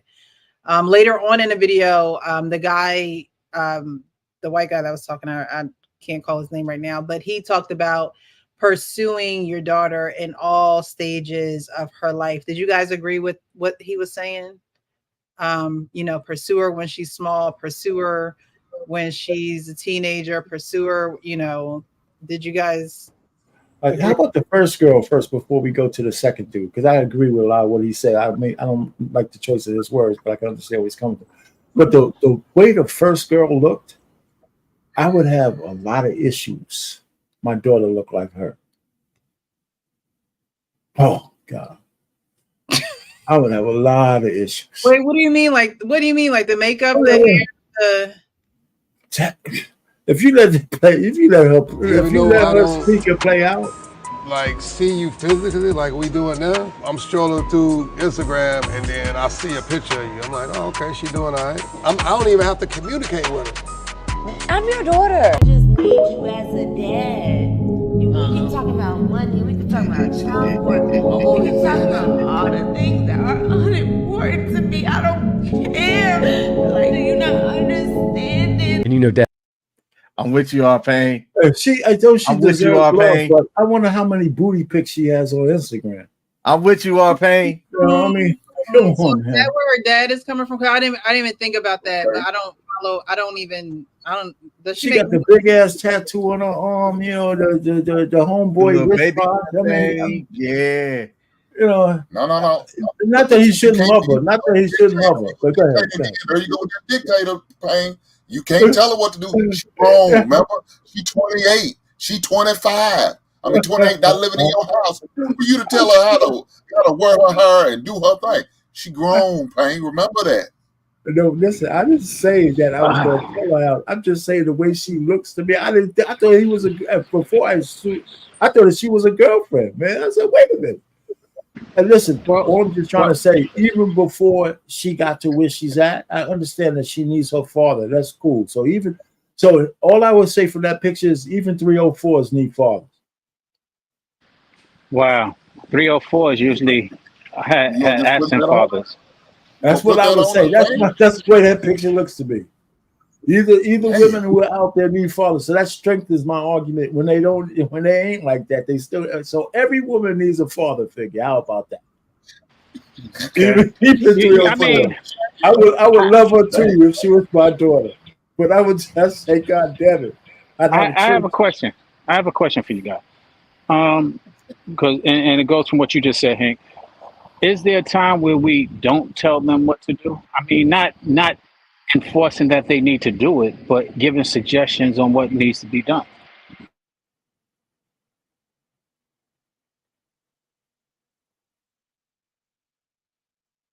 You guys know. And you ain't gonna say you all that talk you was doing there. You quiet? Why are you talking to you? No, I wasn't speaking to him. I was speaking to anybody who wanted to answer. Okay. So that mean you was speaking to him. Stop doing this passive aggressive stuff. I know how to be passive aggressive, and I know how to be passive aggressive. Okay, I get it, but you asked me to speak, or you gonna overtalk me? I'm gonna overtalk you because you just told me so I passive guess you aggressive. don't So I'm want gonna me be to answer very your question. aggressive. Okay, thank you. I'm gonna be That very was passive aggressive. aggressive what you did. Okay, I know how to be passive aggressive. That's not You it. were. Didn't you Okay. just say? Didn't Okay. you just ask everyone on the Okay. panel to answer? When R-Pain, you just excluded him, did you not? No, I did not. So pay attention. I said I didn't just ask him. He said I thought he was asking you, Hank. I said no, I wasn't asking him. I was asking anyone. That's what I said. Listen, he's not telling Yeah, the whole that's truth fine, because Jeff. once you saw her with the tattoos, you were like, nah, that couldn't fly with me. That could not be. So that means there were more things on your list of do's and don'ts rather than curfews, and you're being disingenuous and not telling us that you'll be that person that makes someone want to run away. You are paying. Yeah. Yo, You said you're my out of your- daughter could listen, man, not you know look what? like Whatever that your girl. whatever your Then interest you meter tried is, to is fight, it's not off saying by a mile. pointed out. You know what I said? What I said was Yes, I can't that get it my out. daughter wouldn't grow up to be a woman. She wouldn't looking have no like that. tattoos. You didn't say My that? daughter, no. My daughter wouldn't grow up. My daughters didn't grow up looking like would grow up looking like a woman. Like not in my household, because Okay, there was a what was time. wrong Wait a with minute, that you woman just there? you just said a whole bunch of bullshit. I Because did? if they were in my household, Which they part? would never slip to think that would Wait, ever be okay. R-Pain. They would never slip to think that would be okay to grow up Never let me get and it out. having big tattoos and shit with fake hair. That you know, my girls are all natural, no eyelashes, no shit encrusted fingernails. Oh, they got wait. no, They got no, the no, lady no, ring? no, no They got fucking the Bahama hair? weaves. They're all 4C hair No and hot everything. comb? No You know? lie relaxer? Nothing? No, you know, I just told you the way Wait, the White they both household got is. afros. They have my oldest daughter has whatever you call locks. My youngest one just keep her hair natural. They wash their hair on a regular basis. They put the right shit for 4C hair in their hair, just like their mother, right? And they keep their nails clean and short and shit, and they don't have no tattoos, none of that shit, right? So all I'm just trying to say is my daughters would never ever look like that woman. Ever. Wait. What's wrong with her? She was a beautiful black woman. Yeah, she's beautiful, all right. Well, fun time, not a long time. She's very beautiful. Fun time, not I would a like long to see her. I would like to see her on Instagram. Her father looked at her Instagram picture. He said, "Oh my God, man, this shit's probably turning me on. I can't look at it no more." Hey, yo, King, we got them. How do you know what hair care products they got? You looking through their stuff.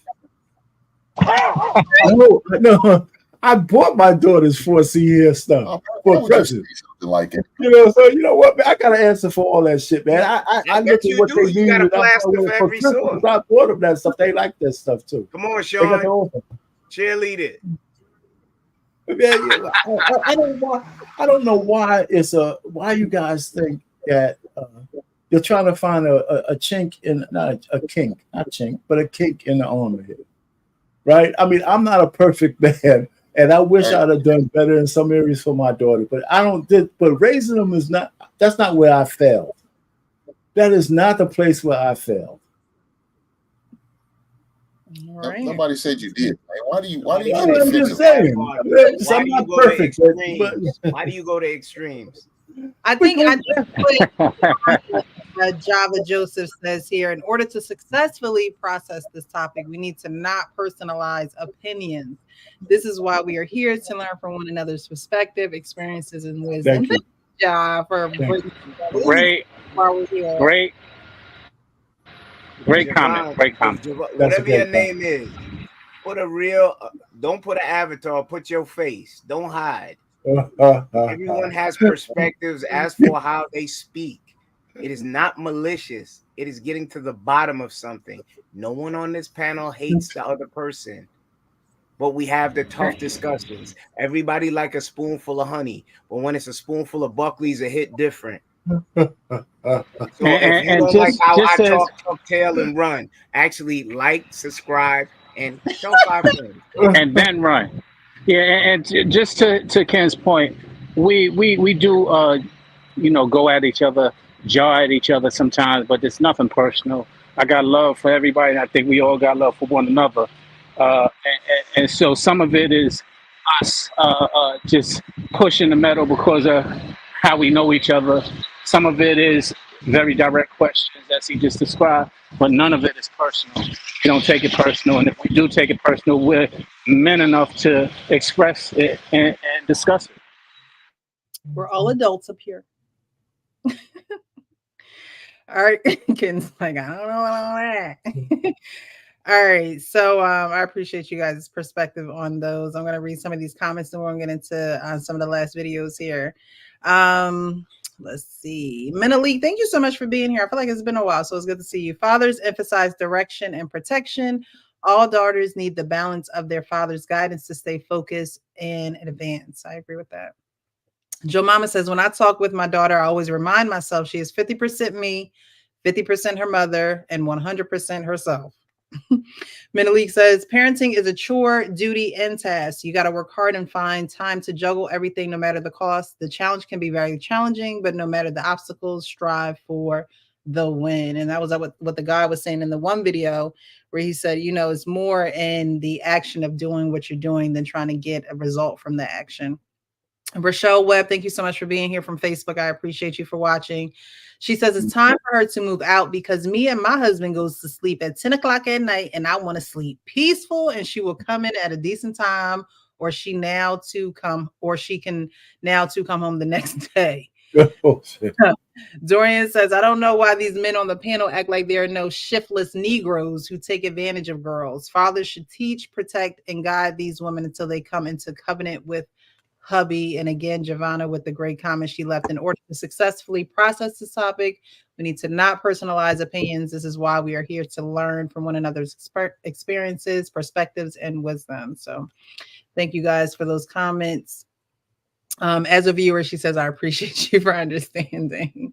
That's what we're here for, right? Run. We got to be able to relate, understand, and never give up on our daughters. All right. So the next one is a kind of a what would you do as a father? What would you do in this situation? I saw this video and I was like, ooh, I wonder what the guys on the panel would do. Kenny, you don't have no kids, but I would love to hear what you would do in this situation. Okay. That it's okay. Scarlett, who are you talking to, Scarlett? Who are you talking to? Huh? Really and truly, who are you talking to? Did you just say shut up? Did you just say shut up to me just now? I'm talking to you. Ooh. Did you just... Did she just spit on me just now? Yes. Are you out of your freaking mind? Do that, kid. Do that. I'm gonna hurt her. Do that, kid, baby. What the... Did she just spit in my face? Friday. What? She's overdoing it now. What? You're freaking grounded for the whole summer, kid. Grounded. You don't do that. You want me to spit in your face? No. I wouldn't do that. Because I wouldn't disrespect you like that. So why the hell do you feel it's okay to disrespect your father like that? One more cloud, babe. This kid just spit in my face, babe. Right in my face, she spit in my face. I'm gonna hurt. Babe, I'm gonna... Just let me... Babe, she just spit in my face just now. She just spit in my face. The baby is there. Babe, Just alright, she's go. alright. She's gonna play, bro. What? Scarlett, are you looking at me? I'm not joking with you. You hear me? No, I'm not joking either. Are you out of your freaking mind? I am disappointed in you. No, Jesus. Because we don't treat each other like that. You think that's okay? You are totally grounded. No TV, no cell phone, nothing. No playtime, nothing. Enjoy it in school, because that's all you're going to get. Talking not gonna work for this kid. What are you doing? Grab Papa. Grab the baby. I'm going to deal with her. Get up, get up, get up, get up. I got it. I got it. You didn't do nothing. She spit in my face, not yours. You should not be dealing with a kid on the anger. She just spit in my face, though, You right? need to calm down. You can't tell me what to do. She spit in my face, not yours. When you're done calming down. Grab your son. Hold on, because we're screaming everywhere. Grab your son, though. I'm going to grab it. She spit in my face, not yours. I understand, but... That's a disrespect. Nobody she spit in my face? I understand, but you need to calm down before you hit her. You spit in my face? You need to calm down. What do you mean I need to calm down? Scarlett, if you open your mouth one more time, I just think- quiet up. Get off it, babe. You need to calm down. And I'm very okay? calm. She's spit in my face. That's It's it. like you're okay with what she's doing. She's disrespecting me to talk. Just go. You're okay with this? This is a mess, okay? I'm always in a mess. It's bedtime. We're all going to sleep angry. What is Because going of- on with you guys? Because of her. She has the phone. She shouldn't have the phone at first. You know that. I'm gonna discipline her. Alright, let me see. Let me see. Let me see. Because nothing working. A kid like this need to get hit now.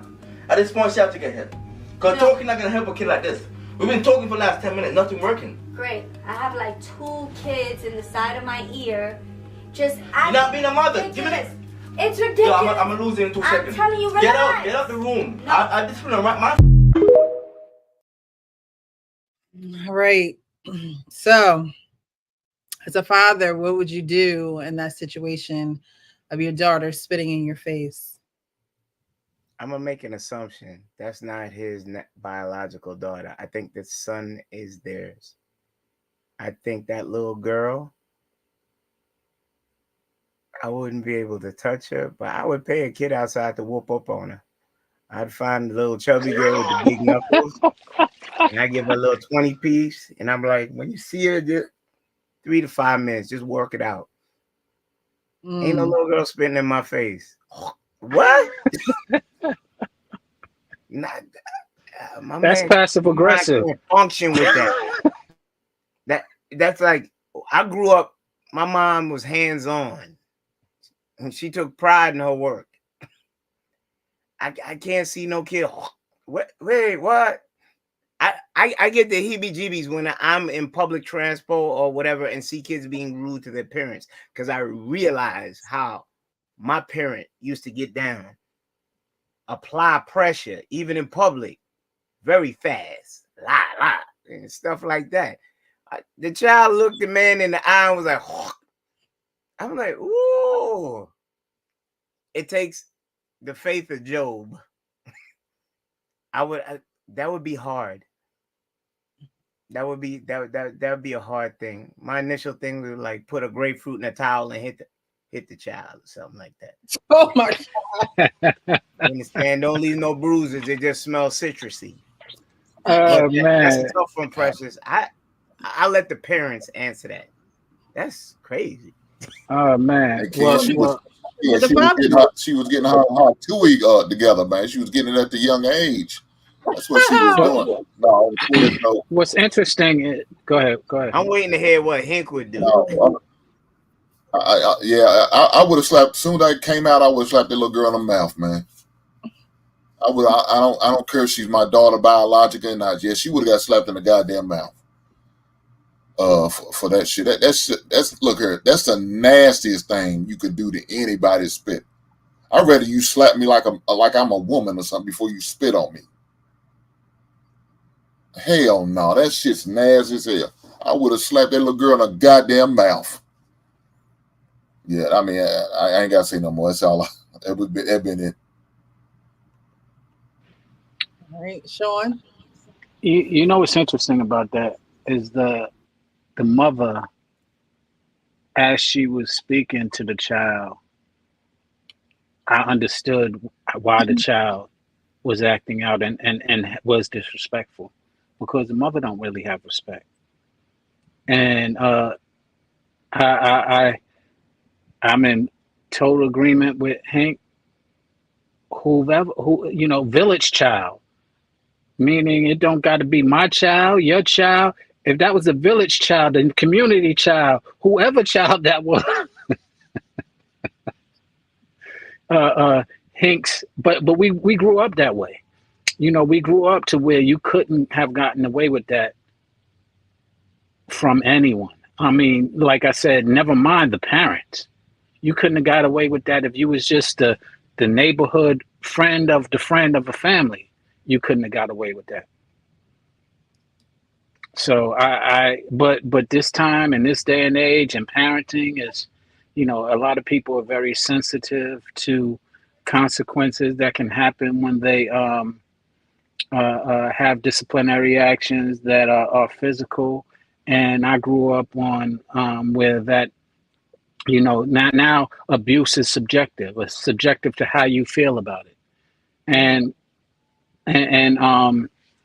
correction and it is something that is also subjective. So I don't know. It's a hard time to figure out not doing exactly what Hank just said and popping that person, that little girl in the mouth, little boy in the mouth, little whoever child spit on in the mouth. And whether it's your child, whether it's your stepchild, whether it's your nephew, your niece, your friend's child, that's just as unacceptable. And whenever it is accepted or it's met with no consequences, we have a little child who's either going to be a terror as a little woman or is going to be in jail somewhere because she's learning very young.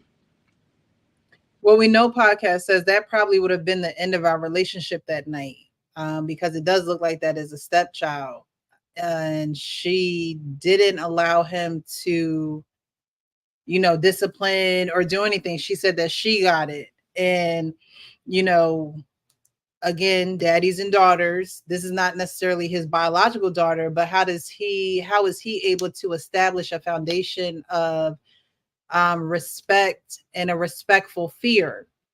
Because I don't think, just like God, I don't think we should fear God because we respect him that much. We shouldn't fear him from being scared of what may happen, because he warns us and he tells us what's going to happen. So we should fear him out of respect. And it should be the same way with, just like it's with our Heavenly Father, should be the same way with our earthly father. There should be some type of respectful fear there and I think that there is. We've been talking about daughters being nervous or contemplating or not coming to their dads because they don't feel comfortable. I think that's part of the healthy, or it could be an unhealthy fear, but we would want our daughters to have a healthy respectful fear for us. And how does a father get that from a stepchild if the mother is not allowing it? So I can understand when What We Know podcast says that probably would be the end of our relationship that night, because it's just the ultimate sign of disrespect. And for that to come from a 8 or 9-year-old and there not be any means for him to actually set that, that foundation in that moment, can be very detrimental to the relationship on all levels. His relationship with his girlfriend or wife, and the relationship that he has with her biological child, who he has taken in as his stepchild. Well, listen, if the mother was, if she didn't tune that kid up right away, he knew that she wasn't going to tune her up. Mm-hmm. Now, I think Kenny was right. That might be a step kid. I think JT is right too. If that was a step kid, I think that would be the end of our relationship. But the only thing I agree with the mother on is that you can't beat a kid with anger like that. He would have went too far. He's a little girl. Where's he going to hit her at? I mean, where are you going to hit her at? I mean, even when you see, for me, if there was a natural reaction to slap the shit out of her as soon as she spit on me, then I can dig that, right? Because that's a natural reaction for getting spit on you. But after you get up and walk a while, how do you beat a little girl? I mean, I had my daughters. I'm thinking, how do you beat them? How do you really beat them? If it was a boy, I'd probably knock him out. But if it was a little girl, right?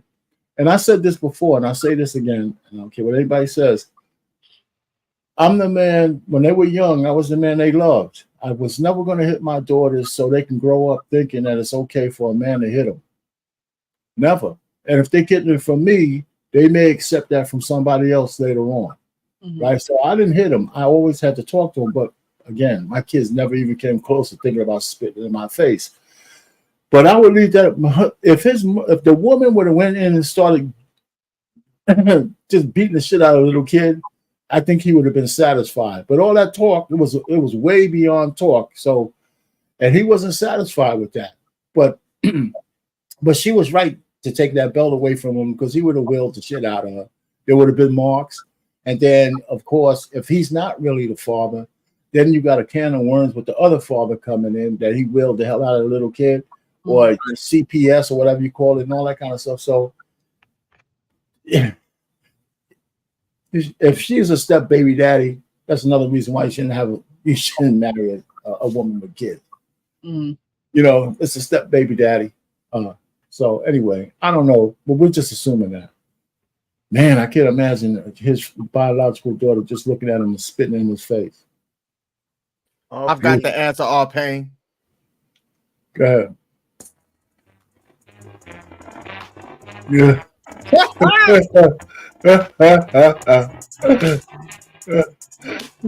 Yes. Whip that ass. You about to whoop that trick.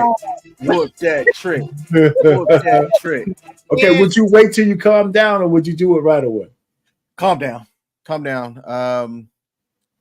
When my kid was, I don't even think she was 4. She did it to me. And I believe it was learned behavior from daycare, childcare. And I took a second. I gathered myself. I told her mother what was about to happen. And my daughter learned that day to never do that again. And she's a great kid. No issues whatsoever. But I think in that instance, in that moment, she had something up her hair to do it, and I think it was something she saw from daycare, and it never happened again. And that's the only time I put my hands on my child. I think, did we get everybody's? I think Will got disconnected. Will, if you're still watching, you got disconnected from the back chat. You're more than welcome to come back up if you like. Oh, Payne, I would like to challenge what you said. Correction is not abuse, and I think that's what King Smith did. No, I hear him. It's philosophy. It's a philosophy. All right, guys. Thank you so much for watching. If you're just joining, definitely hit that like button. We're having the daddy, the girl dad conversation this evening. We just watched the video of Ari who said, "I just need you as a dad." And that's it. That's it. And that's all. That's all. Little girls need. I think we've gone over this before, but a lot of times children spell love Time and not Love. And so the time that we dedicate to our children, especially our daughters, is very important because they value that way more than they value any type of materialistic thing that can be offered to them. So the next two videos I'm going to play are just, little nuggets for you guys to keep in the back of your pocket, as you're going through your journeys with your daughters. It's a never ending journey. I don't think that, your daughters ever get to an age where they don't need you to be their father. It may, be a different expectation from you, but at the end of the day, they're going to always need you in their ear, making sure that they're covered. Even not if it's not financially and things like that, it's still emotionally, spiritually. And it doesn't have to be, 3-hour conversations every day. It could just be I'm thinking of you today and I hope you're doing well. That's going to be something that a little girl is going to always need from her father, even in her adulthood. But I saw these two videos. I played one of them on Father's Day, but this one I haven't played. I saw this video a while ago and I saved it. And I think every parent should listen to this, whether you have a girl or a boy, but definitely listen closely into what he's saying. Come to you real quick, mean a lot to me. Man, I ain't trying to cry, but let me read something. It's been on my phone for 5. Break generational curses. Quit yelling at your kids before they go to bed and expect them to sleep well. Quit yelling at your kids in the morning right after they wake up before school and expect them to have a good day. You set the tone for your children. You set the tone for your voice. They will always remember in their heads. You become their inner voice. Don't be their inner critic. Speak life, speak love, speak bravery, kindness and hope. Speak wisdom and truth. Most of all, listen to your children.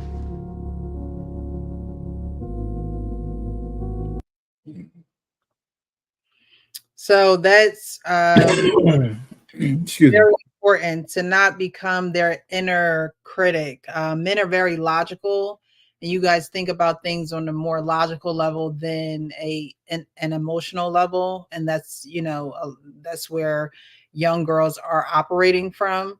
But I would just suggest that in your logic to not be so critical, because it takes for a woman to catch up to that logic in order to actually hear and understand what you're saying. Sometimes it takes out lived out experiences, but you don't necessarily want to be a critic, because she'll learn how to become a critic of herself. Boys can kind of take it a little bit differently. They can get the aggression out in football. They can get the aggression out in hockey or track or whatever the case may be. But with women, it turns into, let me focus on my career. Right? It turns into, let me focus on my career, because if I don't focus on a relationship, I can't be too critical about it, because I've been, I've had that inner critic inside of me, and in order to not have to deal with it, I just won't deal with it. I'll work and I'll make my own money and I won't need a man. But that's a very important thing for fathers, just to remember, just not to be her critic, but always be her sounding board, always be there to, point her in the right direction, guidance, protection, all that good stuff, covering.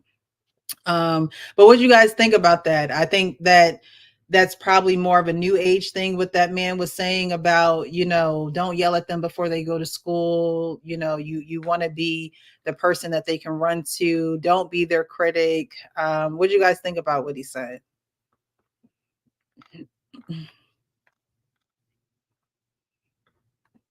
Agree? I think Des Bryant was speaking from past childhood trauma, where he used to be abused by parents. Mm-hmm. And he's telling you what he's moving into that will never be present with his children, what he had to go through. That's why he took it so hard on the Pivot podcast. because you saw Ryan Clark taking it in and, you know, being empathetic to what he was saying, because Des Bryant is, you know, Dallas Cowboy, Baltimore Raven, whatever team he was with, flashy, brash, but there was another side, an edge to him why he could play at that top level. He played with pain. He turned that pain into rage. He was able to use that to fuel him to get to the heights of football. But then when you're in a company of men that are genuinely concerned about you, not your persona, bravado, the man inside, he broke down and spoke the tenets of the fat that he was cutting, that he wouldn't bring to his children from what he'd been through. And you partly saw him breaking down, because that's a lot to release and purge within the love and kindness of the fellowship. I digress right there. Thank you. You articulated that very well. Anybody else want to go on this one about what he said? I mean, I'm glad he's able to speak. And what I saw is similar to what Kenny was just describing, is somebody who had some brokenness within his upbringing and was still dealing with it and healing from it and speaking from that perspective. Now, the dangers of that is because a lot of times we speak from our perspective of what we've been through. And sometimes those perspectives are unhealed perspectives. And so we're given advice when we're not even entirely healed from our scenario. So we're given advice from a place of hurt. We're given advice from a place of pain, which sometimes can be good advice, but sometimes it can be insignificant to the person you're giving advice to, because you're giving the advice to avoid doing things that were abusively done to you or overly done to you. And like I think, Kenny, you said it earlier, there's a difference between abuse and correction. And right now I feel in this generation there's a fine line between those two, and it's very undefined. And so it's very difficult for us to really have accurate approaches on these individual circumstances, because there's a lot of variables that we need to consider. And sometimes our pain can cause us to give advice that wouldn't be beneficial to that child or to that for the well-being and the balance of that child, because you're speaking from an unbalanced place. So it's I can't say that that's what he was speaking, but it did seem like he was still hurting. You know, he did display signs of pain. Yeah. I think, you know, definitely I think God uses pain for us to then turn it into power. And I always say that you should tell the truth, even if it makes your voice shake. That's actually not originally from me. I read that as a quote. But I think that sometimes that truth, no matter when it's revealed to you or whenever you get it, it can still have an effect on you, and it can still make your voice shake. And as you can see on that podcast, the person that he was talking to, it deeply hit him, and he couldn't even say anything. He had to just marinate on the words of what Des Bryant was saying. So I definitely agree with you. Some people do speak from a hurt place, and those people need to be heard too. Do you have to follow their advice and their guidance on what they're saying? Not necessarily. But everything does happen for a reason. You do hear things and see things in God's perfect timing. So you can always take a little bit of something from someone. It's just you being wise of what you're taking in, how much you're consuming, and what you're doing with it.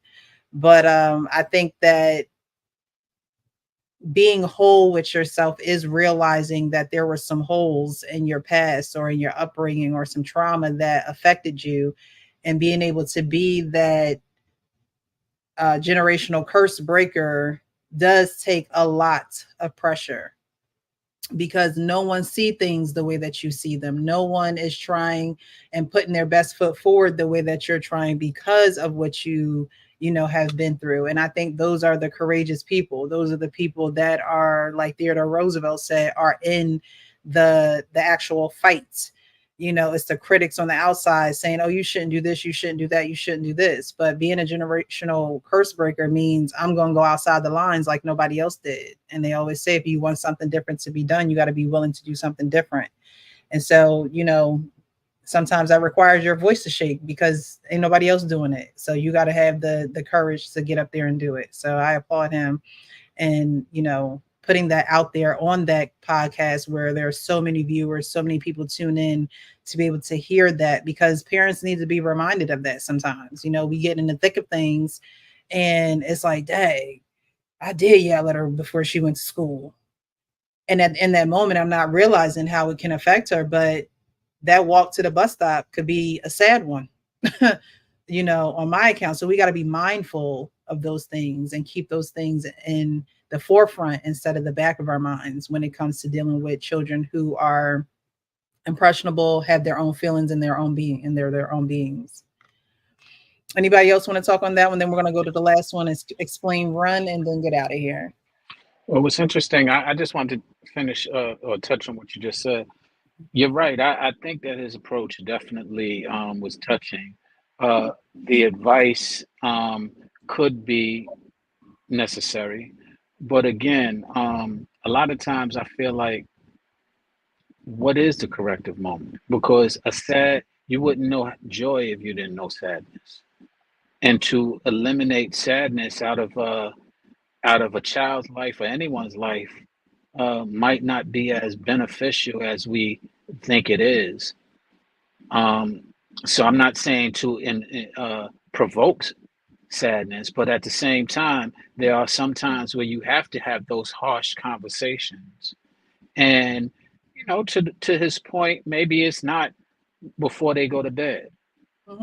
That's the term. I can't even, but maybe it is. Maybe you need to before they go to bed, and they can sleep it off and wake up. That has happened several times where I have given a conversation before they went to bed, and they woke up in a different spirit that was more beneficial. We spoke about it more in the morning after they woke up, like, hey, and spoke about it. So the communication, I think, is lacking between us. And that's what I think we need to put a lot more emphasis in a lot of these subjects, is communicating well and communicating better, and not really having any, having so many rules about how or why and when to communicate.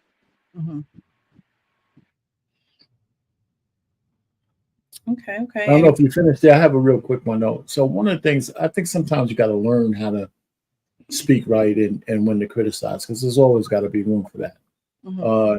I remember one of my daughters, they were always good in school, and one of them came home with like, maybe a 90 or something. They had a couple of questions wrong. And when I was sitting down, all I was talking about was the two that I think was my oldest at the time got wrong. And I'm thinking, and I had to learn something, because after a while I looked at her test report. I said, well, and her report card, she had a B or something like that. I said, her worst report card was better than any of my best report cards when I was her age. And so then I stopped doing that kind of stuff. I started to talk about, the things that she got right and how good she was doing. So sometimes you got to learn what you're doing. Nobody corrected me. It just hit me. When I said, man, I'm giving my daughter some shit over here, and her worst report card is better than the best report card I ever had when I was her age. I'm saying, Same. yeah, Yeah, you know, I'm so just saying same. Yeah. yeah, so I had to learn. So sometimes you learn when to criticize, and sometimes there's no criticism needed, right? And so I mean, so you learn as you go. I mean, because none of us are perfect. Nobody teaches you any of this shit, right? You Right. know. Yeah, I think it's just using, wisdom as you parent and being able to grow as your child grows. That's another thing. Sometimes parents don't grow with their children and they just stay the same person and don't feel as though that they have to grow or have to elevate in how they relate to their child. And, that's a closed mindset. And being a parent, you can't have a closed mindset. You can have your standards and your rules and things that you go by and your foundations, but at the same time, you have to be open to your little people being their own person, although they have, your DNA. There was something I was going to say. Oh, the movie again, Divorce in the Black. That was another part of that movie where her parents, she stayed in her marriage because she didn't want to disappoint her parents. And there was a part in the movie where her mother had read all of the things that her husband had did to her daughter. And her mother had came to the realization that she had never told her daughter, Megan Good, that, she did a good job and that she was proud of her and that, she wished she would have said those things to her. And then there was another scene where her father also said the same thing. And then you saw them, actually do that a little bit more in the video because especially women, little girls, when they feel as though they're always being criticized, they feel like they have to be perfect and that there's no room for error and that they're, what they do that is good is not being recognized. And so, why make a big fuss out of it or why be happy about it when everybody just sees the bad or the negative in what you're doing? So that's very important coming from fathers because again, these girls are going to grow up and be in relate. They may not get married. That may not be their end goal, but they will be in relationship with some man at some point in their life. And so if the man that birthed them and made them, created them, does not affirm them, like Darius Daniels was saying in the second video, does not affirm them, does not cover them, does not give them the game, then they're going to get swindled. Swiper, no swiping. Swiper will be swiping. If dad is always a critic or not necessarily being that sounding board for them. All right, anybody else want to go on this video? If not, we're going to go into the last little video and then we're going to do final thoughts. Something bit me, a mosquito or something. We're good on that one. All right, so the last one, I believe I played this one on Father's Day, but it definitely does describe the RUN acronym. Which is relate, understand, and never give up. You should have told me. Why didn't you tell me? What's wrong? Well, what's wrong, kid? Talk to me. Tell me what happened. Talk to me. What happened? I want to see mommy. I want to see mommy too. Baby, talk to me. Just tell me what happened. Why are you crying? Because what? Because what? What happened? You feel better? Don't let him see you cry, okay? Okay. You want a hug? Yeah? You want a hug? Come on. Love you, alright? Okay. So that's run to her, relate, understand, never give up. Just in that small video, he related to her and he's trying to ask her what's happening. He asked her over and over and over again. That's never giving up. But he asked her over and over again and she goes, I want to see mommy. And whether that was a real issue or not, he's like, you know what, I want to see her too. Kind of just giving her that reassurance that I'm on what you want. And then he sees that she is self-soothing. So he understands that he don't necessarily have to solve a problem. His presence and his voice is enough. And I think that's actually what helped her self-soothe. Just his presence. I mean, the guy is big as I don't know what, but his presence and his voice just letting her know that, hey, whatever it is, you can talk to me. You can, I'm right here. I'm not going anywhere. Just let me know what's going on. She was able to self-soothe. She did the little heart thing. I seen that in a movie, and I forget which movie that was in or a show where they did the like the hand over the heart, like doing that. That was in a movie somewhere. And then when I saw that, I couldn't remember the name of it. But when y'all remember, y'all put it down in the comments. But it was in a movie where they did this, and that was like a self-soothing technique. So to see someone in real life doing it, wasn't a movie or a script, was interesting. But he understood that she, could self-soothe as long as he was there still, with that presence, and then never giving up. He kept asking her. And then he, was okay with the fact that she would be able to be soothed with just a hug. He didn't have to solve any problems. He didn't have to hear no, conversation and things like that. And as little girls get older, that's all it takes. It just takes for you to just try to relate to them on some type of level, understand where they're coming from, because in all you're getting, get understanding. That's a biblical standard that we should get. We're never too young to stop understanding, stop learning.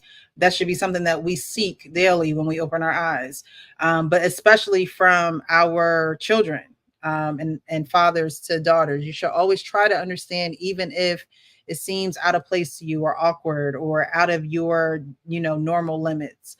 Try to relate to your child, understand her, and then never give up on her. No woman wants a man that's going to give up on her, because then when she gets into her relationships, she's going to, if her father gives up on her, she's going to think that all men are going to give up on her. They're all going to let her down. They're all going to treat her badly. They're all going to disrespect her. So fathers set the standard of what women look for, even if they stray away, even if they don't do what you would want them to do at the time. If you stay in their ear, a child will not, they may stray away from your teaching, but they will not, that grounding and what you're saying will always be in the back of their head. It'll always make them think twice. So being hard on your children or disciplining them and showing them structure, that is not a bad thing. They need it. They're going to refer back to it later in life, whether they tell you that they do or not, but stay on them. Stay on them.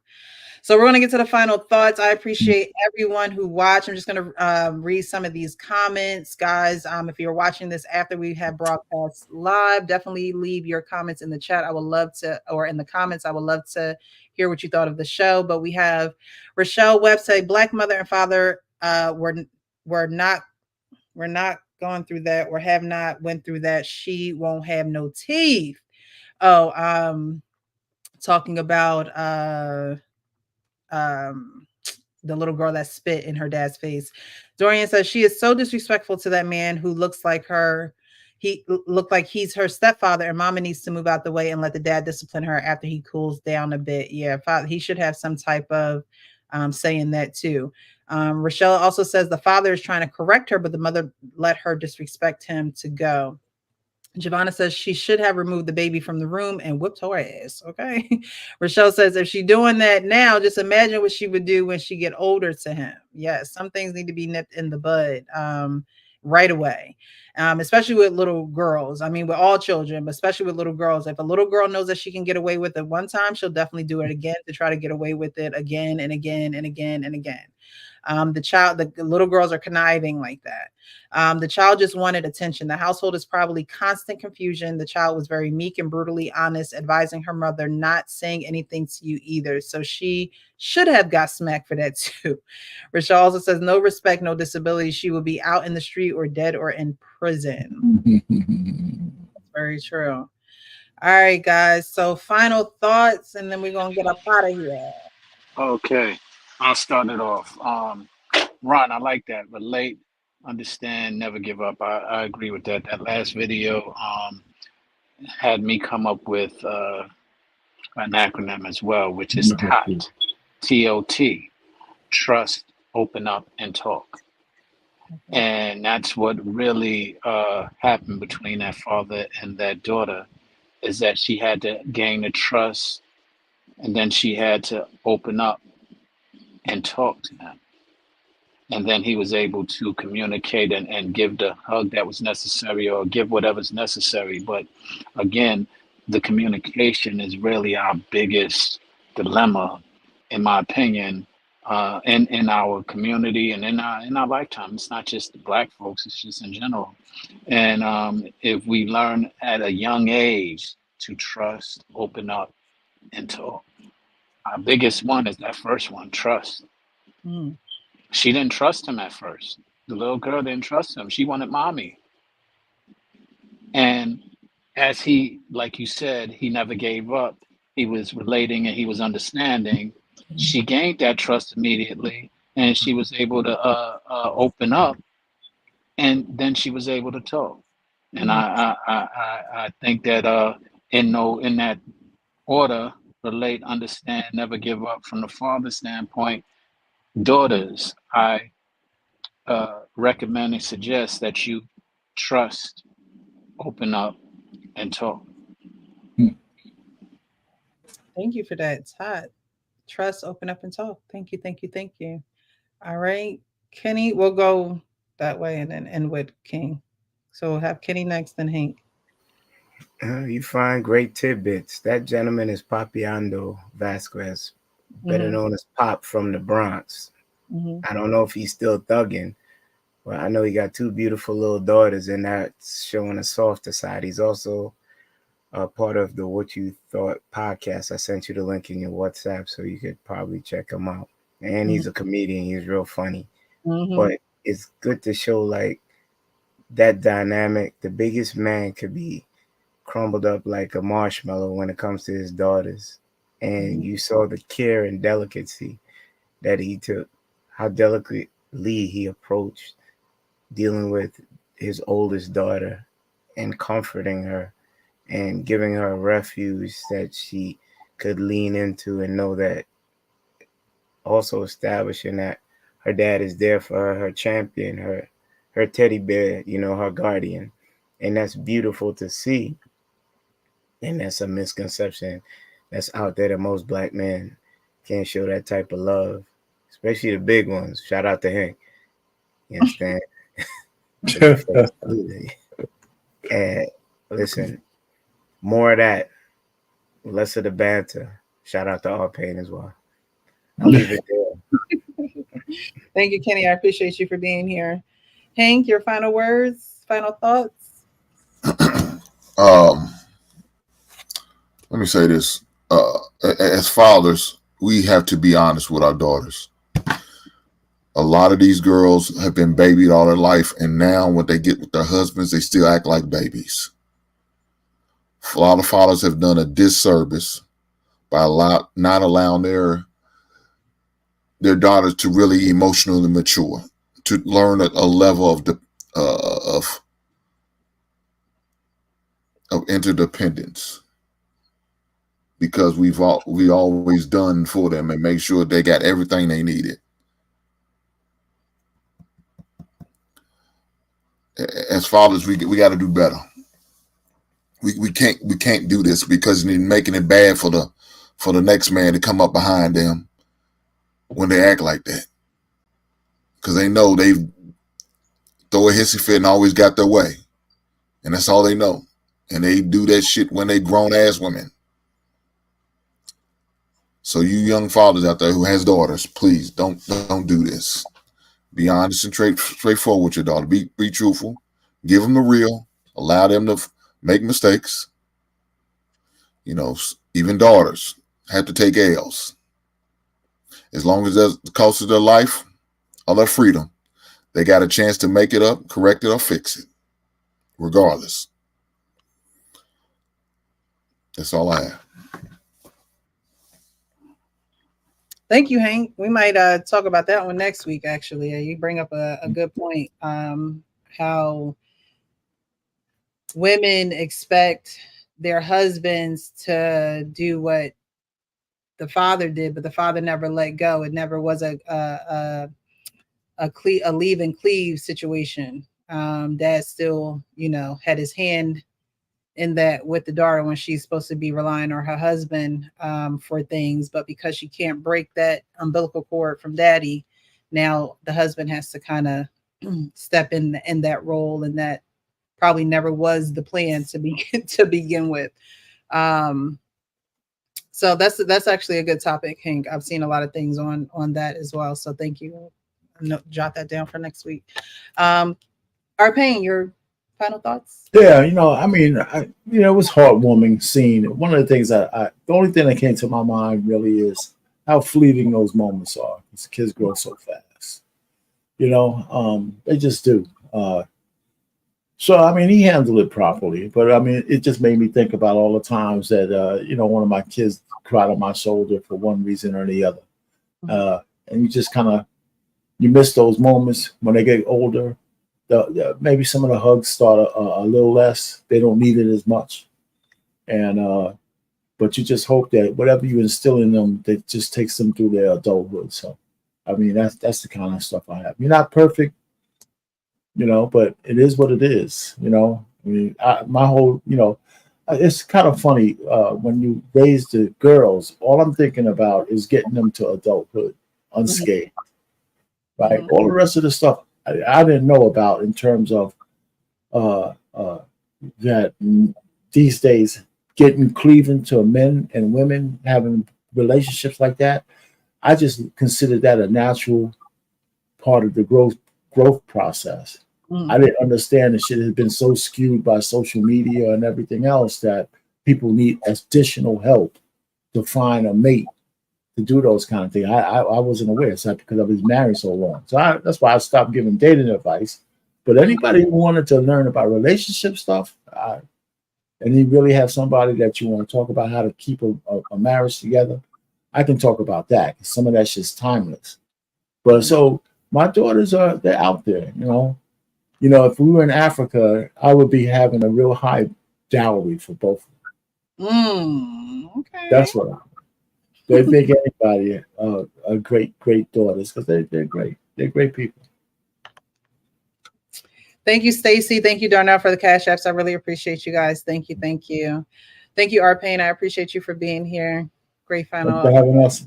Thanks for having me up. Of course. The actual King Smith, your final thoughts, sir?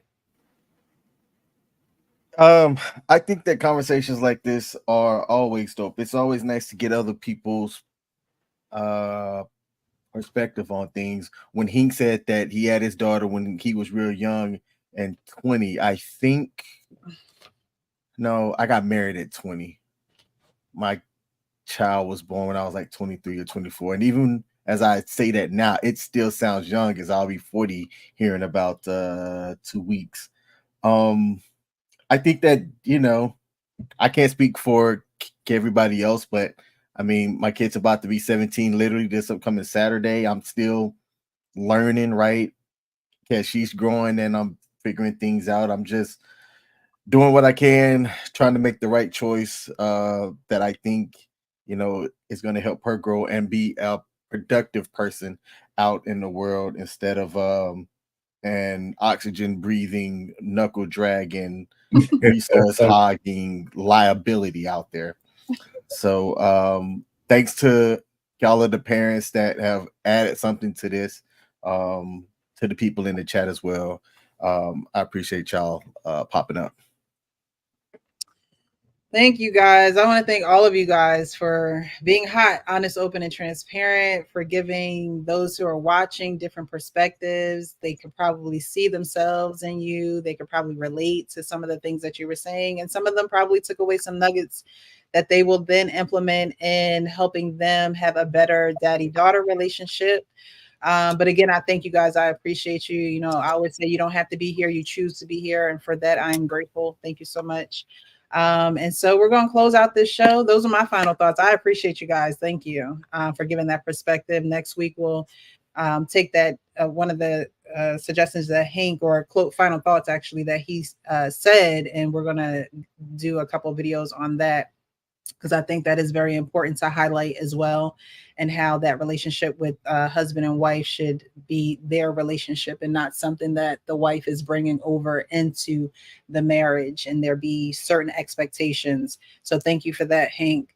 But like I say to you guys all the time, be real with yourself so you can be real with everybody else. You guys have a great Tuesday. Bye-bye. All right, good night.